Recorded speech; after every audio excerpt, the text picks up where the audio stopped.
kali Arab, pesantren sudah mengajarkan kepada kita semua tentang bagaimana sih cara memahami kitab kuning dengan kearifan lokal gitu. Adanya akulturasi budaya yang di situ nanti bisa menjadi sebuah bekal bagi kita untuk memahami Al-Quran maupun hadis.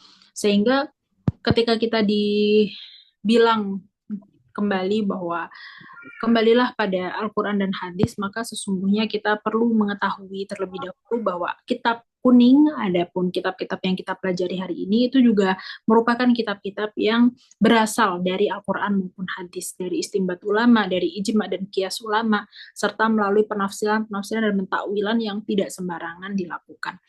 Perlu kita ketahui, kitab kuning dipelajari ini atau itu melalui banyak sekali musim, dalam artian tatanan dunia itu kan berubah ya, terkadang setiap tahun berubah. Sekarang sudah globalisasi, modernisasi, zamannya sudah mulai artificial intelligence. Lalu kita tetap bisa melihat gitu relevansi kitab kuning dari 800 tahun lalu sampai hari ini, seperti yang disampaikan oleh Mbak Moderator tadi. Ini bukti atau manifestasi daripada Al-Quran, yang mana Al-Quran itu dijanjikan oleh Allah untuk tetap relevan sampai akhir zaman. Bahkan Al-Quran yang diturunkan 1400 tahun yang lalu itu sudah membahas tentang asal-muasal manusia yang berupa alaqoh, bahwa manusia itu awal mulanya adalah air mani, kemudian menjadi segumpal darah, menjadi segumpal daging, kemudian usia 4 bulan 120 hari dititipkannya roh. Ini kita sudah diberikan kisi-kisi itu di dalam Al-Quran. Ini bukti daripada relevansi agama Islam itu dijaminkan oleh Allah sampai ila yaumil qiyamah. Maka ketika kita bertanya hari ini bagaimana mempelajari kitab kuning, maka itu adalah sebuah keharusan bagi saya dan bagi seorang santri, karena ini merupakan sebuah fondasi ilmu pengetahuan. Mungkin kita sekarang bisa mempelajari ilmu pengetahuan dengan metodologi yang modern, yang baru. Cuman apabila kita tercerabut daripada akarnya, maka pengetahuan itu tidak akan menjadi sebuah pengetahuan yang sesuai dengan definisi ilmu itu sendiri. Menurut Imam Syafi'i, ilmu adalah cahaya. Cahaya yang menunjukkan kita kepada kebenaran, cahaya yang menunjukkan kita kepada ridho Allah. Seperti halnya kendaraan yang maju ke depan, kita semua maju ke depan untuk menyambut era yang baru, menyambut kenormalan yang baru, menyambut zaman yang baru dengan modernisasi, AI, dan itu sebagainya. Cuman kita tetap perlu yang namanya spion untuk melihat ke belakang dan juga merefleksikan apa sih sebetulnya tujuan kita ada di dunia ini. Oke, berbicara tentang pondok pesantren. Apabila kita berbicara tentang pondok pesantren, maka ada 3 manhaj ataupun 3 cara, 3 metodologi yang kita temui daripada pondok pesantren itu sendiri. Yang pertama itu adalah pondok pesantren ini mengajarkan, pada prinsipnya, mengajarkan tentang taklim. Seperti kitab yang ada di depan kita sekarang, yaitu adalah kitab Ta'lim Muta'alim. Taklim ini adalah transformasi pengetahuan. Jadi seorang murid, seorang tolib, seorang santri itu diberitahu ilmu pengetahuan yang mapan, ilmu pengetahuan yang sudah jadi, ilmu pengetahuan yang tidak perlu kita meraba-raba terlebih dahulu. Jadi pengetahuan yang sudah mapan. Kemudian di dalam pondok pesantren itu juga ada yang namanya takdib atau pelajaran adab, akhlak. Akhlak dan adab itu merupakan sebuah memiliki definisi yang berbeda. Akhlak ini adalah moralitas yang sifatnya universal. Jadi akhlak itu maksudnya adalah jujur itu baik, bohong itu buruk, memanusiakan manusia dan menghargai orang lain itu merupakan sebuah keharusan. Ini merupakan sebuah moralitas. Moralitas yang sifatnya universal. Begitu juga dengan Rasulullah SAW ketika diutus ke muka bumi, beliau mendapatkan mandat untuk menjadi khairul anbiya, warasatul anbiya. Beliau bahkan menjadi Rasul ini dikatakan bahwa innama bu'istu liutammima makarimal akhlak. Jadi Rasulullah diutus tidak lain dan tidak bukan adalah untuk menyempurnakan akhlak manusia. Akhlak ini maksudnya adalah moralitas. Pesantren ini memiliki tanggung jawab yang sangat besar untuk bisa membentuk moral manusia sesuai dengan ajaran agama, memiliki sifat yang luhur, memiliki sebuah kecenderungan yang positif, karena di dalam diri manusia itu kan ada yang namanya nafsu, dan nafsu itulah ammaratu bisu. Sehingga bagaimana caranya supaya manusia itu bisa selamat, bisa sesuai dengan tuntunan yang diberikan kepada Rasulullah, oleh Rasulullah kepada umatnya, yaitu adalah dengan takdib atau memperbaiki akhlak dan juga adab. Itu ada di pesantren. Begitu juga dengan yang kemudian selanjutnya adalah tarbiyah. Tarbiyah itu adalah pendidikan karakter atau sebuah cara untuk membangun kebiasaan yang positif. Di pesantren kita mendapati bahwa kegiatan setiap hari itu wajib dilakukan dengan teratur, dengan kontinu, dengan istiqomah. Memang pada awalnya santri-santri yang masuk ketika baru di pesantren, mereka banyak menemukan kesulitan untuk beradaptasi dengan segala macam keterbatasan yang ada. Namun ternyata banyak santri-santri, banyak orang-orang yang berhasil untuk melewati fase awal adaptasi di pondok pesantren itu. Karena apa? Karena kita memiliki yang namanya konsistensi, belajar untuk istiqomah, belajar untuk konsisten. Dan konsisten itu di dalam kitab-kitab klasik dikatakan bahwa paling tidak dilakukan 21 kali secara teratur, maka nanti selanjutnya itu akan menjadi sebuah kebiasaan yang membuat tubuh kita sendiri itu secara tidak sadar ingin melakukan hal yang sama yang sudah menjadi kebiasaan kita. Maka di pesantren ini merupakan sebuah tempat yang mana di situ kita menjadi terdidik secara pengetahuan, secara ilmu pengetahuan, kita taklim, kita diberi ilmu pengetahuan khususnya adalah ilmu agama. Kemudian yang kedua adalah takdib tentang akhlak dan juga moral, kita diajari untuk hormat kepada guru, hormat kepada yang lebih tua, cara berbicara yang baik dan santun. Ini kan ada di dalam kitab Ta'lim tentang bagaimana alaqah batiniyah antara murid dan guru itu bisa menentukan kesuksesan daripada seorang murid itu sendiri. Karena apa? Karena itulah yang menjadi ruh daripada belajar mengajar. Bagaimana kita itu bisa memiliki alaqah batiniah dengan guru. Kita bisa betul-betul memiliki yang namanya hubungan batin dengan guru. Kita bukan hanya sekedar menyampaikan pengetahuan. Karena kalau hanya sekedar menyampaikan pengetahuan, kita hari ini tahu bahwa yang paling banyak pengetahuannya itu adalah Google. Bahwa mungkin yang paling bisa ditanyai macam-macam, bisa menjawab pertanyaan kita dengan cara yang macam-macam itu adalah artificial intelligence. Jadi ketika hanya pengetahuan itu dimaknai sebagai informasi saja, maka itu tidak akan bisa mewakili daripada ilmu pengetahuan yang dimaksudkan di dalam dunia pesantren, yang mana santri itu memiliki alaqah batiniah dengan gurunya. Jadi ada keterikatan batin, ada perasaan sayang, ada perasaan suka dengan guru, ada perasaan ingin menghormati, ada perasaan yang namanya taslim terhadap apa yang dikatakan oleh gurunya. Oleh sebab itu menjadi seorang guru itu juga bukan perkara yang mudah. Kita di sini diajari untuk bagaimana menjadi seorang murid dan bagaimana menjadi seorang guru. Adapun kualifikasi dari menjadi seorang guru itu juga bukan sesuatu yang sederhana. Menjadi seorang guru itu harus wirai, harus dekat kepada Allah, harus bisa menghilangkan hawa nafsunya, harus bisa memiliki mahabbah kepada muridnya, harus bisa memiliki kesabaran yang tinggi, harus juga bisa mendidik dirinya, bukan hanya mendidik orang lain. Nah, ini merupakan sebuah tanggung jawab yang berat menjadi seorang guru. Tapi karena hari ini kita tahu bahwa guru yang katanya adalah pahlawan tanpa tanda jasa itu memiliki sedikit sekali penghargaan. Padahal untuk bisa mencapai sebuah peradaban yang baik, untuk bisa mencapai untuk bisa menjadi bangsa yang besar, itu harus menghargai jasa pahlawannya kan, terutama adalah guru. Mungkin saya bisa sedikit mengkolerasikan dengan fenomena yang terjadi di zaman kita ini ya. bahwa setelah Jepang itu kalah dari Amerika dan sekutunya karena bom Nagasaki dan Hiroshima, yang dilakukan oleh Kaisar Hirohito pada saat itu adalah mengumpulkan guru-guru yang masih tersisa dan kemudian meminta mereka untuk mendidik dan mengajari bangsa Jepang dengan pendidikan yang sangat baik, dengan etos kerja yang tinggi, disiplin yang tinggi, kemudian dengan integritas yang baik. Nah, ini menghasilkan, kita tahu bahwa hari ini Jepang ini masih menjadi negara yang maju, negara dengan sumber daya manusia yang sangat baik, negara dengan kedisiplinan yang tinggi dan kejujuran yang juga sangat amat baik. Nah, ini kenapa? Karena pendidikan itu menjadi tujuan utama. Pendidikan itu menjadi prioritas daripada program pemerintah pada saat itu.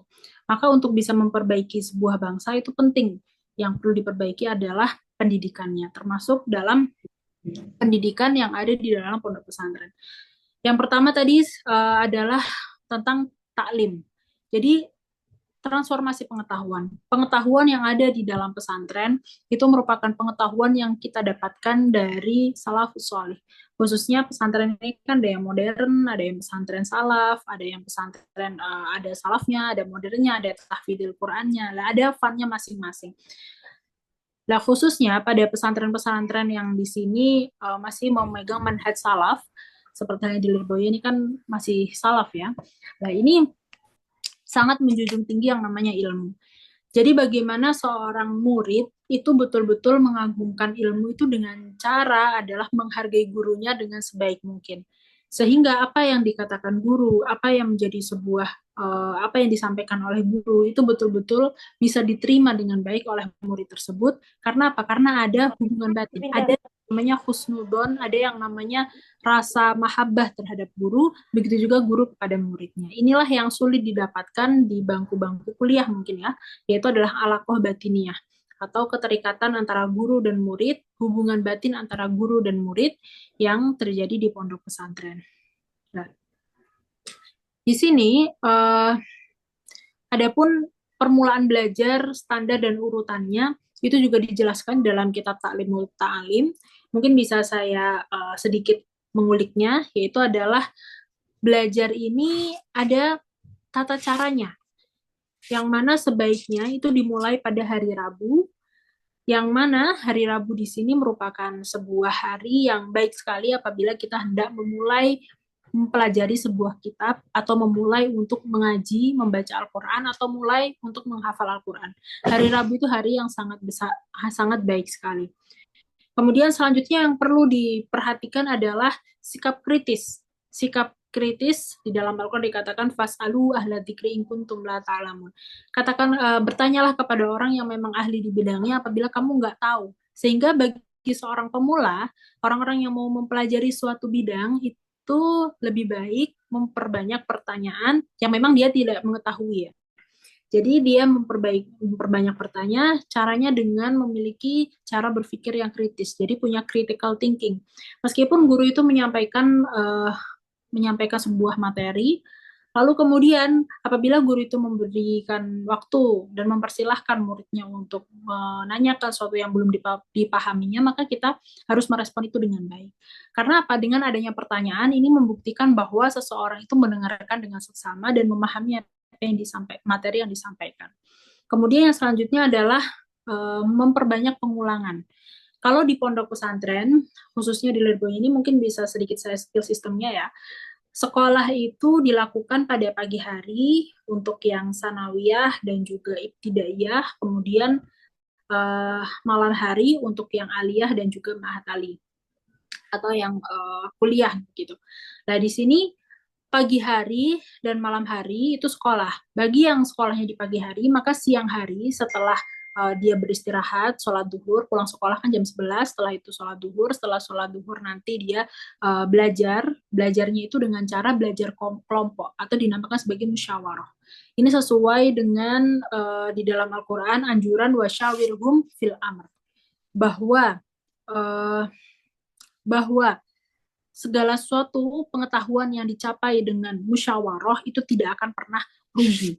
Bahwa pengetahuan yang dicapai dengan musyawarah itu adalah pengetahuan yang lebih sempurna daripada pengetahuan yang dihasilkan oleh kontemplasi pribadi. Jadi kita diajari untuk bermusyawarah, memperbanyak pengulangan. Ini saya beri spill sistemnya agar supaya mungkin teman-teman yang tidak sempat mondok bisa mengimplementasikan ini di rumahnya atau mungkin di tempat lain yang sekiranya paling tidak meskipun tidak bisa mengenyam pendidikan di pondok pesantren bisa melakukan ataupun mempraktekkan sistem yang sama yang dilakukan oleh yang ada di pesantren. Nah, ini dimulai dari hari Rabu, kemudian punya critical thinking atau banyak bertanya, kemudian memperbanyak pengulangan. Memperbanyak pengulangan itu tikror dengan cara bermusyawarah. Itu sangat baik sekali. Seperti hanya yang kita lakukan di sini, yaitu belajar kelompok. Jadi satu kelompok itu mungkin maksimal ada 6 orang. Satu kelas ini kurang lebih 50, 40 sampai 45. Nanti ketika musyawarah itu dipecah. Jadi 6 orang, 6 orang, 6 orang. Satu kelompok, satu kelompok, satu kelompok. Satu kelompok ini nanti akan mendapatkan jatah ataupun mendapatkan tugas untuk meroisi. Meroisi itu semacam menjelaskan materi yang disampaikan oleh guru tadi. Jadi kalau satu hari itu ada 2 jam pelajaran. Jam pelajaran pertama itu nanti dimusyawarahkan di siang hari, jam pelajaran kedua dimusyawarahkan di malam hari. Nah, jadinya kita ketika mendapatkan ilmu dari guru, kita akan mengulangnya lagi secara otomatis di hari itu. Sehingga pengetahuan itu tidak hanya berhenti, hanya kita dengarkan saja, tapi kita juga mencoba untuk mempresentasikan apa yang kita dengar dari guru tadi dengan cara tadi mendapat tugas kelompok untuk menjelaskan apa yang guru sampaikan. Kemudian ada waktu yang nanti teman-teman itu harus mencari hal-hal muskil ataupun mungkin hal-hal yang mungkin kurang jelas itu harus diperjelas. Misalkan contoh seperti ini. Orang puasa ketika qobla zawal sebelum jam 12 siang atau sebelum lingsirnya matahari, itu kan saat berpuasa dia makruh tidak makruh menggosok gigi ketika qobla zawal sebelum lingsirnya matahari sebelum jam 12. Tapi ketika sudah pada zawal sudah lingsirnya matahari yaitu jam 12 ke atas menuju maghrib berkumur, sikat gigi atau bersiwak itu menjadi makruh. Jadi ada dua kesimpulan di sini. Puasa ini ketika menggosok gigi atau bersiwak sebelum jam 12 siang itu hukumnya tidak makruh, tapi setelah jam 12 siang itu hukumnya makruh. Nah, lalu kemudian muncul pertanyaan di sini, makruhnya itu makruh apa ya? Karena makruh itu ada dua, makruh tanzih dan juga makruh tahrim. Makruh tanzih itu ya makruh aja, makruh yang tidak disukai gitu, yang seharusnya dihindari, cuman bukan sesuatu yang dibenci-benci banget gitu. Sedangkan kalau makruh tahrim itu adalah makruh yang mendekati keharaman. Nah, maka ini makruh yang mana? Seperti itu. Kita perlu yang namanya pendalaman materi dengan presentasi pendalaman materi atau sesuatu yang perlu ditanyakan. Itulah yang dilakukan dalam musyawarah kelompok yang terjadi di pesantren. Nanti muskilah itu atau pertanyaan yang mungkin belum menemukan jawabannya ditulis, nanti diajukan kepada musgab atau musyawarah gabungan yang lebih besar. Jadi nanti setelah belajar kelompok, nanti bergabung menjadi satu, jadi musgab. Nah, disitulah nanti bisa bertanya apa yang memang dimuskilkan.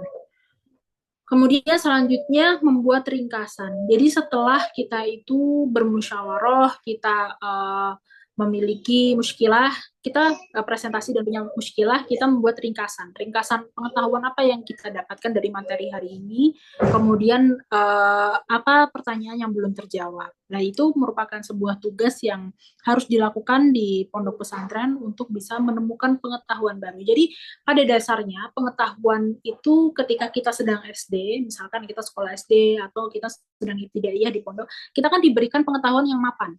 Pengetahuan yang mapan. Pengetahuan yang mapan. Sholat itu wajib. Zakat itu wajib. Puasa itu wajib. Tapi kemudian seiring berjalannya waktu, berkembangnya pikiran dan naik jenjang, kita itu diberikan tantangan untuk menghasilkan sebuah produk pengetahuan. Jadi bukan hanya yang namanya memahami apa yang sudah ada saja, tapi juga bagaimana sih caranya istimbat hukum itu seperti apa. Nah, di sini di dalam Al-Quran ada yang namanya ayat aqimus sholah, ita zakah, dirikanlah sholat, berikanlah zakat. Lalu dari mana kok ayat ini memiliki konsekuensi hukum wajib? Kenapa ayat yang bunyinya hanya aqimus shalah, kemudian memiliki konsekuensi hukum wajib. Ini kan sebuah pertanyaan yang perlu jawaban. Nah, inilah nanti ada yang namanya metodologi istinbat hukum yang diajarkan di pondok pesantren dengan jenjang yang lebih tinggi. Jadi awalnya kita mempelajari hukum yang sudah jadi, ibaratnya kita dikasih Nescafe nih, ketika masih tidak, kemudian sanawiyah, aliyah, kita sudah mulai harus mengolah biji kopi sendiri untuk menghasilkan produk pengetahuan. Begitu juga dengan di universitas. Di universitas itu kan ketika sudah kita memiliki yang namanya judul skripsi atau tesis, kita punya riset, ini kan kita berusaha bagaimana caranya bisa bereksperimen, memiliki tajribah, memiliki yang namanya jawaban atau membuat sebuah pengetahuan baru dengan metodologi istinbat yang baru. Nah, ini merupakan sebuah proses pengetahuan yang dilakukan oleh manusia dari masa ke masa. Begitu juga di dalam pondok pesantren kita diajari untuk bagaimana sih menghasilkan produk hukum dan mengetahui bagaimana produk hukum ini bisa terjadi. Ini dimulai dengan musyawarah. Kemudian yang kedua adalah uh, perlu pemahaman setelah hafal. Jadi kalau di pondok pesantren itu kita itu harus menghafal terlebih dahulu baru kemudian memahami. Dihafalkan terlebih dahulu baru kemudian memahami. Seperti halnya nazom, ada nazom fikih, ada nazom nahwu, sorof, kemudian ada pembelajaran matan, yang mana di situ kita perlu untuk memahafalnya terlebih dahulu. Nazom alfiyah, nazom miriti, kaidah sorfiyah kita hafalkan terlebih dahulu, kemudian hafalkan kita pahami cara yang mana cukup efektif meskipun tetapi tidak boleh berhenti di hafalan saja, tapi harus juga dengan pengembangan, dengan memahami apa yang dihafal. Itu penting sekali karena ketika hanya berhenti di hafalan saja, maka critical thinking kita tidak akan terasah. Kita hanya akan hafal saja tanpa betul-betul memahami. Kemudian setelah dia itu bisa melakukan proses belajar yang sedemikian rupa dengan cara menghafal, kemudian bermusyawarah, mendengarkan guru, banyak bertanya, mencari muskilah, maka nanti tolib atau santri, orang yang mempelajari ilmu itu akan bisa mengukur kemampuannya sendiri dan menetapkan standar atau mengukur kemampuan bahwa saya itu mampunya seperti apa sih. Saya itu bisa menghafalnya sehari berapa sih? Saya itu bisa mencari muskilah sehari itu berapa sih? Saya itu bisa mencari jawaban itu dengan cara yang bagaimana sih? Kita akan menemukan jawabannya di situ dengan kita sudah langsung ikut daripada metodologi yang ada di pondok pesantren. Kemudian ada pengulangan yang memang harus dilakukan, yang mana pengulangan itu nanti disesuaikan dengan standar daripada si pencari ilmu tersebut. Nah, kemudian ini maka secara garis besar bisa saya gabungkan, yaitu adalah tentang memahami, menghafal, lalu mengembangkannya dengan diskusi. Menghafal dulu, baru memahami, lalu mengembangkannya dengan diskusi. Meskipun bagi sebagian orang itu lebih mengutamakan memahami dulu baru menghafal. Seperti halnya Al-Quran. Ada orang yang menghafalkan Al-Quran dari kecil, baru kemudian setelah besar dia baru belajar tafsirnya. Ada juga yang belajar tafsir dulu, belajar nahwu sorof dulu, baru kemudian dia menghafalkan Al-Quran. Dua metodologi ini dibolak-balik tidak masalah, disesuaikan dengan kebutuhan diri kita. Kita cocoknya yang mana. Tetapi kalau di Lirboyo, khususnya di pondok pesantren Lirboyo, kebanyakan itu menghafal terlebih dahulu, baru kemudian memahaminya. Kemudian penting yang namanya istiqomah atau konsisten. Istiqomah itu akan menjadi berat apabila dilakukan dengan cara yang muluk-muluk ya. Jadi misalkan sehari orang yang menghafalkan Al-Quran ingin nambah hafalan 2 juz atau 3 juz. Itu sangat berat sekali, menambah hafalan 2 juz, 3 juz sangat berat. Maka itu akan sulit untuk konsisten karena berat dilakukan. Maka kunci daripada konsisten ataupun istiqomah itu adalah memberikan beban kepada diri kita itu dengan cara yang relevan, yang sesuai, yang bisa disesuaikan dengan kemampuan kita. Jadi tidak terlalu tinggi, tapi juga jangan terlalu mudah. Jangan terlalu tinggi karena nanti kita jadinya terlalu merasa berat, tapi juga jangan terlalu mudah. Kalau terlalu mudah kita jadinya meremehkan. Harus ada keseimbangan, harus menemukan ritme yang sesuai. Misalkan satu hari itu nambah seperempat juz, misalnya 4 lembar, itu kemampuan kita udah segitu. Ya sudah, berarti itulah yang bisa kita coba untuk istiqomahkan. Nanti ketika sudah 4 lembar itu terlalu mudah buat kita, bisa kita naik level lagi. Disesuaikan jadi 5 lembar atau 6 lembar. Nah, ini merupakan sebuah proses yang harus dimiliki dan disadari oleh murid itu sendiri. Cara daripada memiliki kesadaran dan kemauan untuk menumbuhkan semangat belajar dan meningkatkan kualitas belajar itu adalah dengan himmah. Himmah itu adalah sebuah semangat, ya, semangat yang ada di dalam hati kita, ada di dalam hati seorang murid yang memang berangkat daripada dorongan dirinya sendiri. Bukan hanya karena didorong gurunya, bukan hanya karena didorong oleh orang tuanya, tapi memang harus punya himmah yang tinggi. Makanya ulul himmah itu adalah afdolul akal ataupun tingginya cita-cita itu merupakan sebuah tanda daripada akal yang sempurna. Karena akal yang sempurna itu akan banyak pertanyaan. Akal yang sempurna itu akan haus ilmu pengetahuan. Dan semakin kita tahu, semakin kita merasa bodoh. Dari situlah semakin kita ingin lebih tahu, lebih tahu, lebih tahu lagi. Maka himmah untuk meningkatkan kualitas belajar kita itu akan selalu ada. Karena daripada kesempurnaan akal tersebut. Nah, kemudian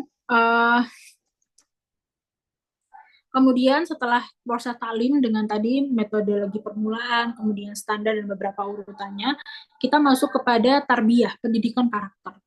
Pendidikan karakter yang diberikan di pondok pesantren kepada santri itu mungkin hari ini sering banyak dianggap sebagai diskriminasi ataupun hak yang mungkin tidak diberikan ataupun mungkin dianggap sebagai pelanggaran HAM mungkin ya.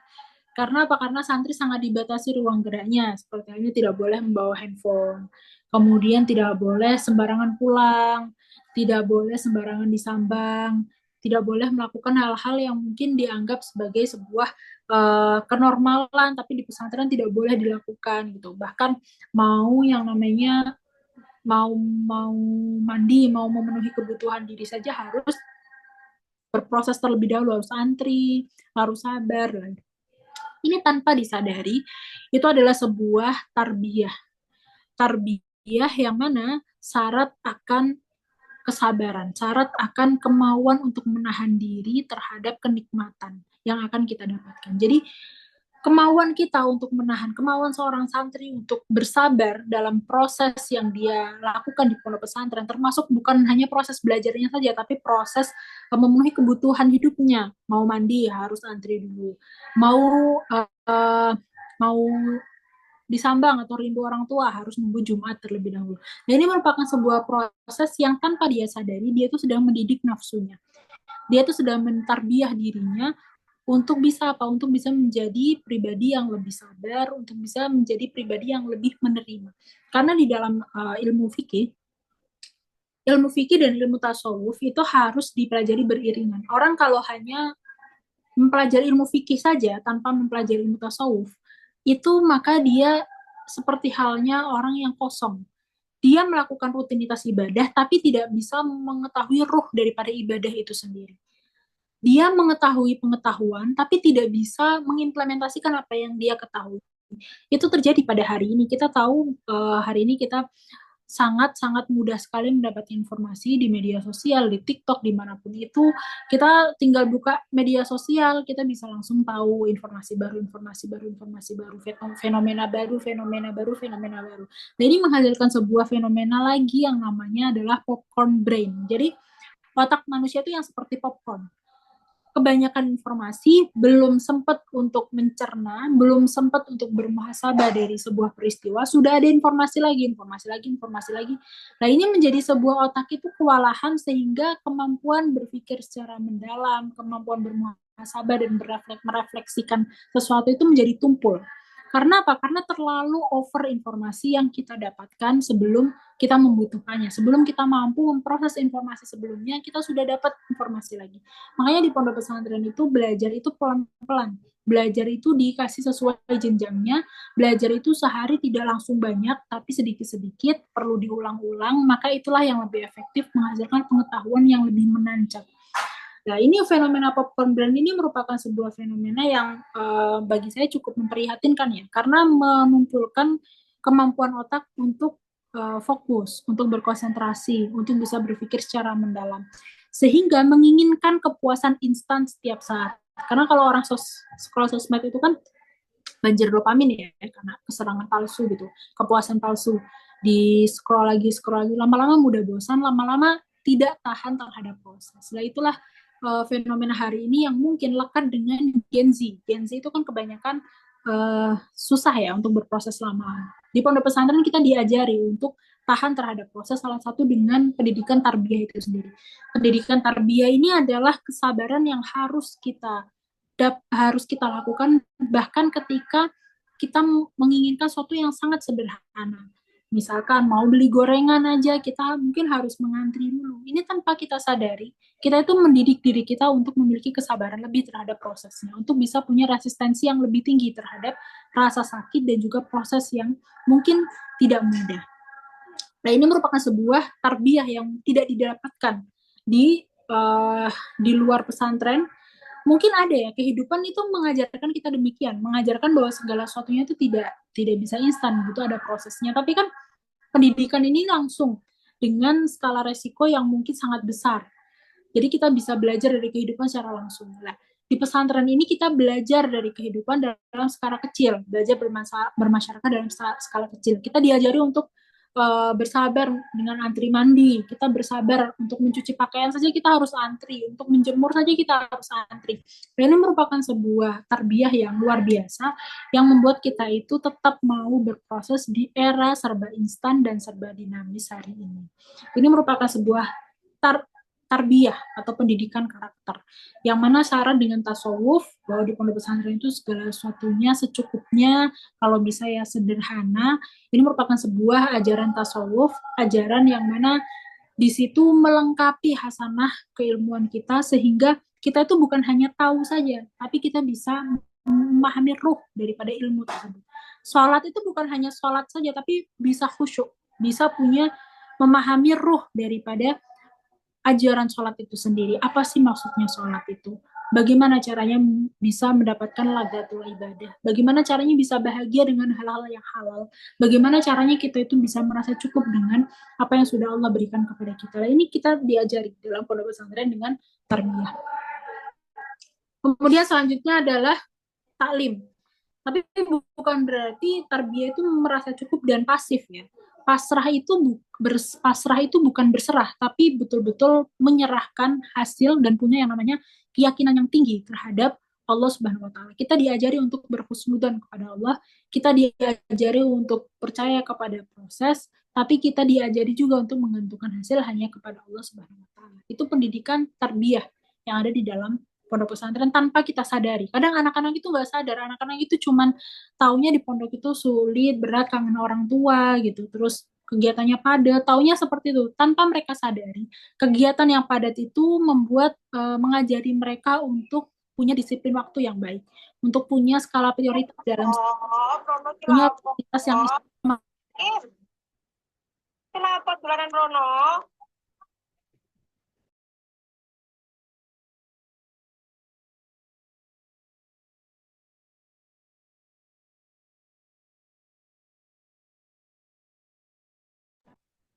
Kemudian selanjutnya takdib. Takdib itu adalah antara takdib, adab. Tadi saya udah menjelaskan tentang akhlak. Akhlak itu yang sifatnya universal.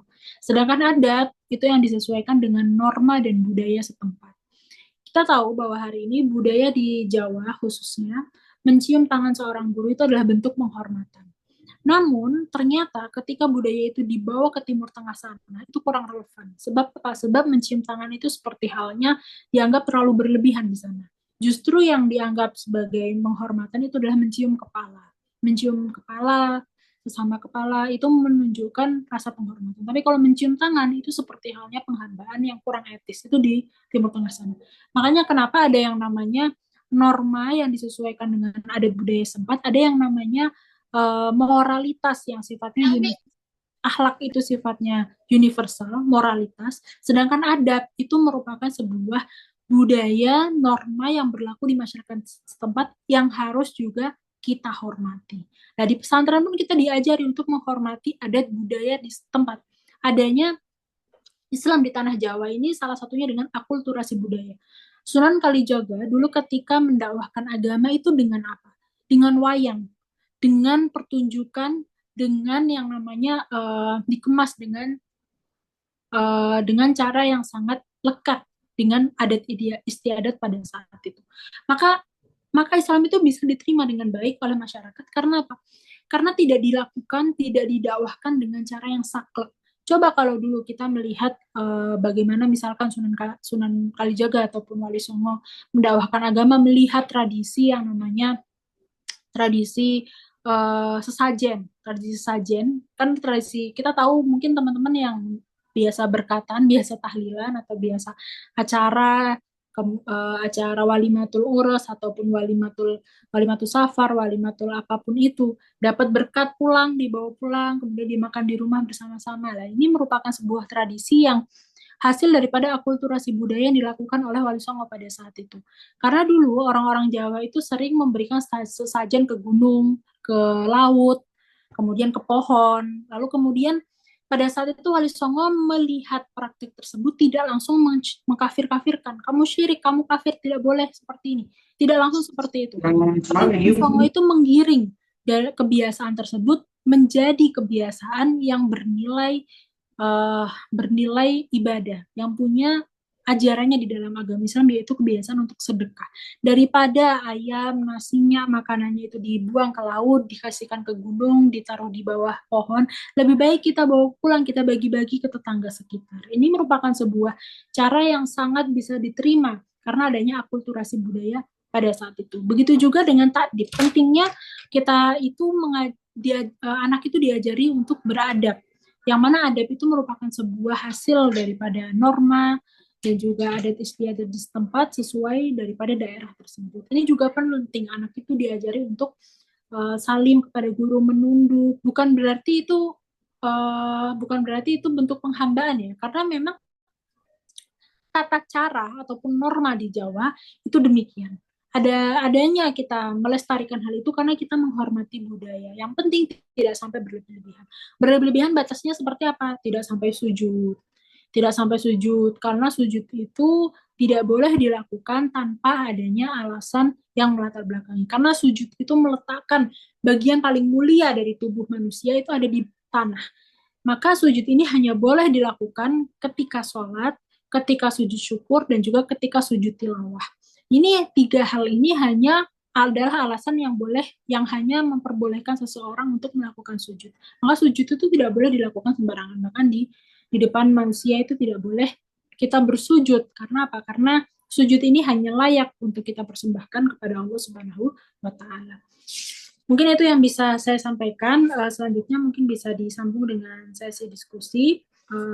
Itu tadi kurang lebih gambaran dari apa yang mungkin bisa teman-teman baca juga ya dari kitab Ta'lim Muta'alim, dan sedikit gambaran juga tentang apa yang diajarkan di pondok pesantren, bagaimana metodologinya, supaya teman-teman mungkin bisa memahami, oh ternyata inilah yang ada di pesantren yang mungkin ketika saya tidak berkesempatan nyantri, tapi saya bisa mengimplementasikannya supaya tetap bisa memaksimalkan proses belajar dengan baik. Mungkin itu yang bisa saya sampaikan, kurang lebihnya mohon maaf. Assalamualaikum warahmatullahi wabarakatuh. Waalaikumsalam. Waalaikumsalam warahmatullahi wabarakatuh. Alhamdulillah, terima kasih banyak nih Mas atas pemaparan materi yang sangat eh, isinya daging semua ya teman-teman. Mungkin saya sedikit ambil garis besarnya. Tadi itu membahas mengenai 3 metodologi yang digunakan di pesantren dan mungkin ya tidak ditemukan di pendidikan sistem pendidikan di luar pesantren, yaitu ada taklim, tarbiyah dan takdir.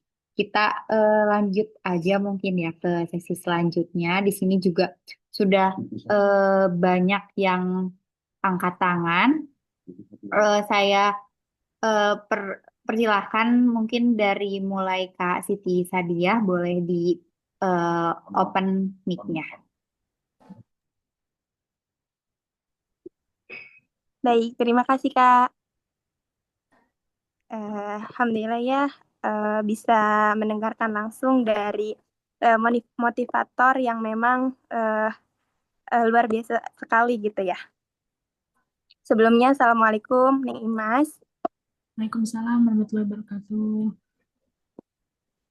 Izin bertanya, tadi kan Neng Imas menyebutkan bahwa kita itu mendapatkan informasi di era digital ini sangat-sangat mudah, informasi yang sangat banyak gitu.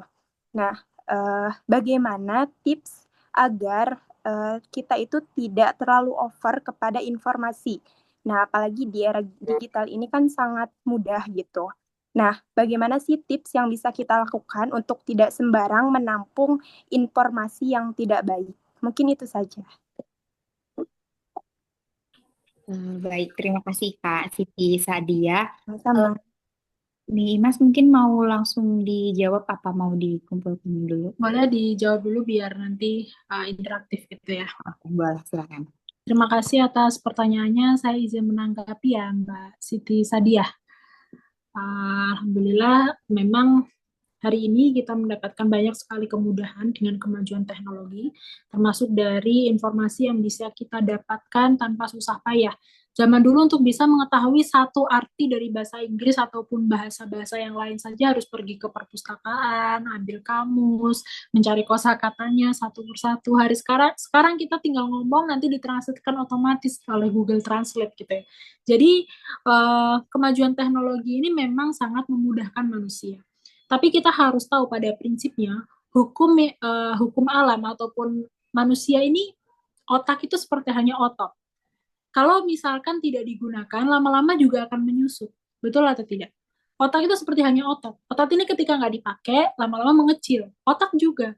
Ketika nggak dipakai, lama-lama tumpul. Nah, karena kemudahan-kemudahan itu, orang kok serba mudah hidupnya, serba dinamis, serba modern, serba gampang semuanya, maka resistensi terhadap kesulitan itu kecil. Dia itu akan sulit untuk menahan proses, sulit untuk mau yang namanya berproses dengan perlahan itu sulit karena maunya serba instan. Nah, ini merupakan tantangan kita semua pada era digitalisasi hari ini. Maka yang penting kita ketahui untuk bisa mendapatkan pengetahuan yang berkualitas dari sosial media itu yang pertama adalah membatasi diri dari paparan sosial media tersebut justru. Ada yang namanya detox sosial media. Dalam satu hari kita batasi maksimal saya mengakses sosial media itu berapa jam. Itu harus dibatasi. Karena kalau kita tidak punya disiplin waktu, kita tidak akan bisa menghasilkan pengetahuan yang berkualitas. Sebab otak kita akan mengalami fenomena popcorn blend itu tadi. Kebanjiran dopamin, senang scroll-scroll, tapi itu tidak berkualitas sekali pengetahuan yang kita dapatkan. Belum mampu berefleksi, belum mampu tikror, belum mampu mengulang apa yang kita dapatkan dari pengetahuan itu, tapi kita sudah dapat pengetahuan-pengetahuan lain. Nah, ini maka tidak berkualitas ilmu yang kita dapatkan. Penting yang namanya punya disiplin waktu dengan detox sosial media, punya batasan. Sehari itu berapa jam ya sekiranya saya boleh mengakses sosial media? 1 jam, 2 jam, 3 jam, atau berapa jam gitu, dan kapan waktunya saya boleh mengakses sosial media itu. Dan saran saya jangan gunakan waktu-waktu utama untuk membuka HP. Waktu utama itu adalah waktu di mana pikiran kita itu paling baik untuk digunakan, menghafal, digunakan untuk mempelajari sesuatu. Yang pertama adalah habis subuh atau bangun tidur itu jangan langsung buka HP. Ini harus betul-betul kita disiplinkan. Karena apa? Karena itu ketika habis subuh itu adalah waktu di mana kualitas hari kita itu dipertaruhkan. Orang kalau mau kualitas seharinya bagus, itu lihat kualitas paginya. Kalau kualitas paginya itu buruk, maka bisa dipastikan harinya itu tidak akan terlalu berkualitas. Maka waktu-waktu yang utama ini harus kita prioritaskan untuk membaca Quran, atau menggarap tugas, atau bikin tugas, atau mungkin membaca sesuatu yang bermanfaat dengan membaca, bukan dengan media sosial. Nah, itu yang pertama, punya disiplin waktu. Kemudian yang kedua adalah kita sering mendengar bahwa ungdur makol wala tangdur mangkol. Lihatlah apa yang dikatakan, jangan lihat siapa yang mengatakan. Tapi saya kira itu tidak relevan lagi di zaman sekarang. Kita perlu subjektif terlebih dahulu sebelum objektif. Jadi kita lihat dulu, dia ngomongin apa ya? Dia ngomongin tentang kesehatan. Memangnya dia punya legalitas untuk berbicara tentang hal itu? Kita lihat apakah dia dokter, apakah yang mengatakan ini dokter, punya sertifikasi, apakah dia itu hanya orang yang tahu info dari medsos juga, kemudian dia infokan lagi di medsos lah. Ini kan perlu juga kita tabayun. Apakah dia orang yang punya kapasitas untuk berbicara tentang apa yang dia bicarakan? Ini penting kita lihat dulu, harus subjektif dulu. Nggak boleh kita telan semua apa yang diomongin oleh orang tanpa punya yang namanya filter.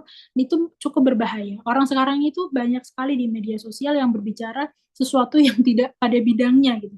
Mungkin dia sebetulnya tidak punya latar belakang dokter, tidak punya latar belakang bukan farmasi, bukan orang yang punya pengetahuan tentang skincare misalkan, tapi dia ngomongin skincare, akhirnya merekomendasikan skincare yang mengandung merkuri atau hidroquinone yang justru membahayakan, yang penting putih doang. Nah, ini kan berbahaya. Ketika orang yang tidak ahli di bidangnya berbicara tentang sesuatu itu berbahaya. Maka penting untuk subjektif terlebih dahulu sebelum objektif. Setelah kita subjektif, oh dia dokter. Tapi ternyata pendapatnya berbeda dengan dokter yang satunya. Oh ternyata pendapat dokter ini beda juga dengan dokter yang satunya. Karena bahkan orang yang punya kapasitas di bidangnya pun kadang punya yang namanya perkhilafan atau perbedaan pendapat. Begitu juga ulama. Ulama itu Imam Syafi'i sepakat bahwa membatalkan wudhu, salah satu hal yang membatalkan wudhu adalah bersentuhan tangan laki-laki dan perempuan yang bukan mahram, dan mana itu bersentuhan tangan menggunakan batinul kafain. Jadi menggunakan ini begini, bersentuh seperti ini itu membatalkan wudhu menurut Imam Syafi'i. Tapi ternyata Imam Hanafi itu mengatakan bahwa bersentuhan tanpa adanya syahwat, apalagi tidak disengaja, itu tidak membatalkan wudhu. Justru maka ini dikatakan oleh dua expert, dua orang yang ahli di bidang, Imam Syafi'i dan juga Imam Hanafi. Tapi kan dua-duanya ahli di bidangnya, punya manhaj dan metodologi hukum yang bisa dipertanggungjawabkan. Maka pendapatnya itu bisa kita ambil semua. Karena dua-duanya ini orang yang expert. Orang yang sudah bisa dipertanggungjawabkan apa yang dia keluarkan. Karena makanya subjektif dulu, dia orangnya siapa sih kok berani ngomong seperti itu? Apakah dia dokter, apakah dia dulu mondok di mana, apakah dia proses belajarnya itu membuat dia cukup punya kapasitas untuk berbicara tentang agama, perlu ditabayunkan terlebih dahulu. Baru kemudian kita objektif dengan pendapatnya. Oh ini pendapat Imam Syafi'i seperti ini, pendapat Imam Hanafi seperti ini. Lalu kemudian kita implementasikan dua-duanya. Ketika saya sedang di Indonesia, saya tidak sedang ada urgensi untuk bersentuhan dengan lawan jenis, mudah saja untuk menjaga wudhu ketika memang tidak ada urgensi apapun itu di Indonesia. Saya tidak perlu menggunakan mazhab Hanafi, tapi berbeda ketika kita sedang tawaf, mungkin sedang umroh, lalu tidak melakukan tawaf. Tawaf itu ketika dilakukan dengan wudhunya Imam Syafi'i akan sangat mudah sekali batalnya. Teman-teman tahu kan, mungkin yang sudah pernah umroh di sini, tawaf itu sangat-sangat mudah sekali kita itu bersentuhan dengan lawan jenis. Kadang kita kenal, kadang nggak kenal, kadang sama teman sendiri aja kedorong-dorong. Kita tanpa sengaja sering untuk menyentuh lawan jenis kita. Ini kalau menggunakan wudhunya Imam Syafi'i, itu akan sulit sekali, baru satu putaran, karena tawaf itu seperti hanya sholat. Harus menjaga diri dari hal-hal yang membatalkan wudhu. Nah, kalau misalnya kita menggunakan wudhunya Imam Syafi'i kan baru dapat satu putaran, udah batal, keluar lagi. Mana kamar mandinya jauh banget lagi kan kalau misalkan sedang di Masjidil Haram itu. Maka kita di sini bisa mengambil pendapat daripada mazhab Hanafi yang mengatakan bahwa wudhunya Imam Hanafi itu tidak membatalkan apabila kita bersentuhannya dengan tidak sengaja dan tanpa adanya syahwat. Nah ini jadi mempermudah kita seperti itu. Jadi perlu ada expertnya. Dua pendapat expert itu bisa dipakai apabila sudah memenuhi kualifikasi dari seseorang yang memang diperbolehkan dianggap layak untuk berbicara tentang sebuah topik tersebut, tentang sebuah masalah atau tentang sebuah bidang. Bisa dipahami ya? Jadi subjektif dulu baru objektif. Kemudian selanjutnya penting kita untuk membatasi terlebih dahulu topik apa yang ingin kita pelajari hari ini, saat ini. Jadi membatasi fun-nya itu jangan acak. Dalam artian kita sekarang sedang concern belajar agama. Tapi kemudian kita penasaran dengan ilmu ekonomi. Atau kita penasaran dengan yang namanya ilmu investasi, nih, Bitcoin, kripto. Jadi misalkan seperti itu, ini tidak membuat kita itu bisa memahami apa yang kita butuhkan sekarang dengan matang. Kita sekarang sedang belajar bab ubudiyah. Ya sudah, fokus dengan ubudiyah itu. Kalaupun mengkonsumsi konten, carilah konten yang memang terkait dengan topic of interest kita. Jadi apa yang sedang kita apa yang menarik bagi kita saat itu, apa yang sedang kita pelajari bagi itu, carilah topik yang serupa sehingga minim distraksi. Karena apa? Karena kesuksesan dalam belajar salah satunya itu adalah meminimalisir distraksi yang tidak perlu, termasuk distraksi dari keilmuan-keilmuan lain. Karena apa? Karena untuk bisa memahami segala sesuatu dengan utuh, untuk bisa menjadi expert, kita penting yang namanya punya skala prioritas dan pembatasan terhadap distraksi yang tidak penting. Itu sangat penting sekali. Kenapa di pondok nggak boleh bawa HP? Kenapa di pondok ketika tidak liburan tidak boleh baca novel yang tidak ada hubungannya dengan pelajaran? Untuk membatasi distraksi sebetulnya. Supaya kita itu bisa serius. Pikiran kita itu jernih dengan apa yang ada di depan kita, apa yang kita pelajari. Bukan sibuk ke sana kemana-mana. Kan ada orang belajarnya apa, pikirannya kemana-mana lah. Itu maka penting untuk kita mengkondisikan diri supaya membatasi konten yang kita konsumsi supaya algoritmanya itu juga sesuai dengan apa yang kita butuhkan. Karena algoritma itu kan tergantung dari algoritma atau FYP itu kan tergantung dari apa yang kita konsumsi kan. Apa yang sering kita lihat itulah yang keluar. Maka lihatlah konten-konten yang berhubungan dengan apa yang memang perlu dan penting kita pelajari saat ini. Begitu. Atau mungkin konten-konten yang berhubungan dengan apa yang ingin kita ketahui saat ini. Jangan lupa subjektif terlebih dahulu sebelum objektif dan punya pembatasan waktu, disiplin waktu dengan detox sosial media. Mungkin itu. Baik, terima kasih nih Mas atas jawabannya. Eh sangat ini ya mudah dipahami dan komprehensif sekali. Eh oke, teman-teman, kita baca pertanyaan yang ada di kolom chat dulu. Sekarang ada dari Kak Nuria, saya bacakan ya. Semakin canggihnya teknologi dan hadirnya AI menimba ilmu terasa jauh lebih mudah dan cepat. Banyak anak yang bisa belajar secara mandiri melalui internet, Zoom, Google Meet, dan sebagainya tanpa harus hadir langsung di ruang kelas atau pondok pesantren. Namun dalam tradisi Islam ada konsep talaki, belajar langsung dari guru yang diyakini membawa keberkahan tersendiri. Jika anak tidak masuk pesantren dan hanya belajar lewat media digital, apakah talaki ini bisa tergantikan? Apa sebenarnya yang hilang dari proses menuntut ilmu jika perjumpaan langsung dengan guru tidak terjadi? Bagaimana cara yang bijak dan menyentuh untuk mengajak atau menarik minat anak agar mereka mau dan ikhlas belajar di pesantren? Itu mungkin nih pertanyaan dari Kak Nuria ada di kolom chat. Mungkin bisa langsung dijawab dan saya serahkan. Dan Ya, terima kasih atas pertanyaannya dari Kak Nuria.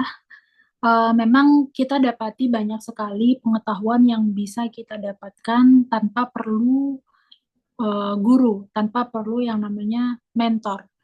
Tapi kita sekarang coba saya mengajak teman-teman semua merefleksikan bagaimana pengetahuan, petunjuk itu diturunkan. Nabi, Al-Quran, kitab itu diturunkan beserta dengan utusan. Injil, Zabur, Taurat, semuanya itu ada yang membawa. Jadi risalah itu dibawa oleh Nabi. Al-Quran itu tidak diturunkan hanya dari langit, kemudian berupa kertas atau berupa pengetahuan saja, bukan. Tapi ada yang membawanya. Ada yang membawa risalah tersebut. Ada yang membawa risalah tersebut untuk mempraktekkan nilai-nilai yang ada di dalam Al-Quran. Kenapa? Kok pengetahuan saja itu nggak cukup tanpa adanya guru? Karena begitulah agama kita itu memberikan hidayah atau memberikan pengetahuan terhadap umatnya. Perlu adanya yang namanya nabi, perlu adanya yang namanya mentor. Jadi seorang mentor itu tidak akan pernah bisa digantikan oleh pengetahuan yang sifatnya uh, seperti halnya yang kita tahu hari ini ya, AI ataupun apalah itu. Karena apa? Karena mungkin itu bisa menyentuh pikiran kita. Tapi apakah itu bisa menyentuh hati kita? Belum tentu. Apakah itu bisa membuat kita itu betul-betul mendapatkan ilmu sesuai dengan definisi ilmu yang didefinisikan oleh Imam Syafi'i, yaitu adalah cahaya yang menunjukkan kita kepada kebaikan, yang menunjukkan kita kepada rasa tawakal kepada Allah? Belum tentu. Maka penting kita memahami bahwa posisi guru di sini itu, makanya tadi saya berikan 3 manhaj metodologi pendidikan di dalam pesantren itu bukan hanya taklim, bukan hanya transformasi pengetahuan saja, bukan hanya otaknya saja yang dipuaskan, bukan hanya kota saja yang diberi informasi, tapi juga ada tarbiyah, ada juga takdik, pendidikan diri, pendidikan karakter. Lah ini bisa kita dapatkan apabila adanya contoh. Dari mana kita itu bisa punya disiplin waktu apabila di situ tidak ada guru yang mengajarkan kita untuk memiliki disiplin waktu. Dari mana kita bisa bertalaki ataupun membaca Al-Quran dengan baik tanpa yang namanya musyahadah, tanpa bertatap-tatapan. Sedangkan untuk mengetahui makhrajnya huruf dengan baik, itu harus betul-betul bertatapan langsung dengan guru. Apalagi kalau ilmu tajwid ya, baca Al-Quran itu berbeda dengan ilmu pengetahuan yang mungkin bisa kita dapatkan dari buku ataupun dari video-video yang ada di media sosial. Apalagi dalam membaca Al-Quran. Membaca Al-Quran, tajwid, itu merupakan sebuah cara untuk membaca Al-Quran, ilmu yang mana perlu adanya musyahadah, perlu adanya talaki dengan guru, perlu berhadapan-hadapan. Karena apa? Karena dari mana?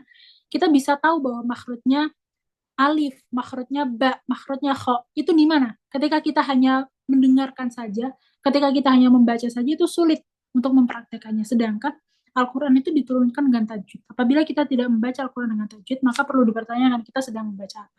Dan maka disinilah tetap ada fun ilmu yang tidak akan pernah bisa yang namanya digantikan oleh pengetahuan saja. Harus dipraktekkan, harus dicontohkan. Apalagi kebiasaan yang sudah mendarah daging. Bani Israel itu, suku Quraisy itu sudah sangat mendarah daging yang namanya sikap diskriminasi terhadap perempuan. Perempuan itu kalau lahir diberi dua pilihan, menjadi aib keluarga ataupun dikubur hidup-hidup. Lah, untuk bisa menghilangkan kebiasaan yang sudah mendarah daging tersebut menjadi adat istiadat yang tidak manusiawi tersebut, apakah bisa hanya sekedar pengetahuan saja? Apakah bisa tanpa adanya contoh nyata bagaimana Nabi memerangi ketidakadilan dari ajaran yang ada dalam suku Quraisy tersebut? Tentu saja itu butuh contoh. Kita selalu butuh contoh. Sholat, ketika kita hanya kasih tahu anak kita, sholat itu wajib, tanpa perlu mencontohkan anak kita. Tanpa kita menjadi mentor, tanpa kita menjadi orang tua yang mencontohkan bagaimana disiplin sholat 5 waktu itu, apakah anak kita akan bisa melakukan sholat 5 waktu dengan benar? Belum tentu. Maka mentor atau guru itu tidak akan pernah yang namanya tergantikan oleh teknologi.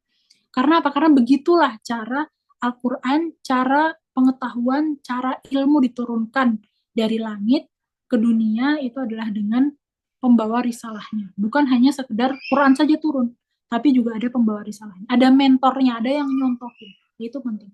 Nah, beberapa waktu lalu mungkin yang bisa saya sedikit contohkan ya. Saya juga di sini punya aplikasi ChatGPT.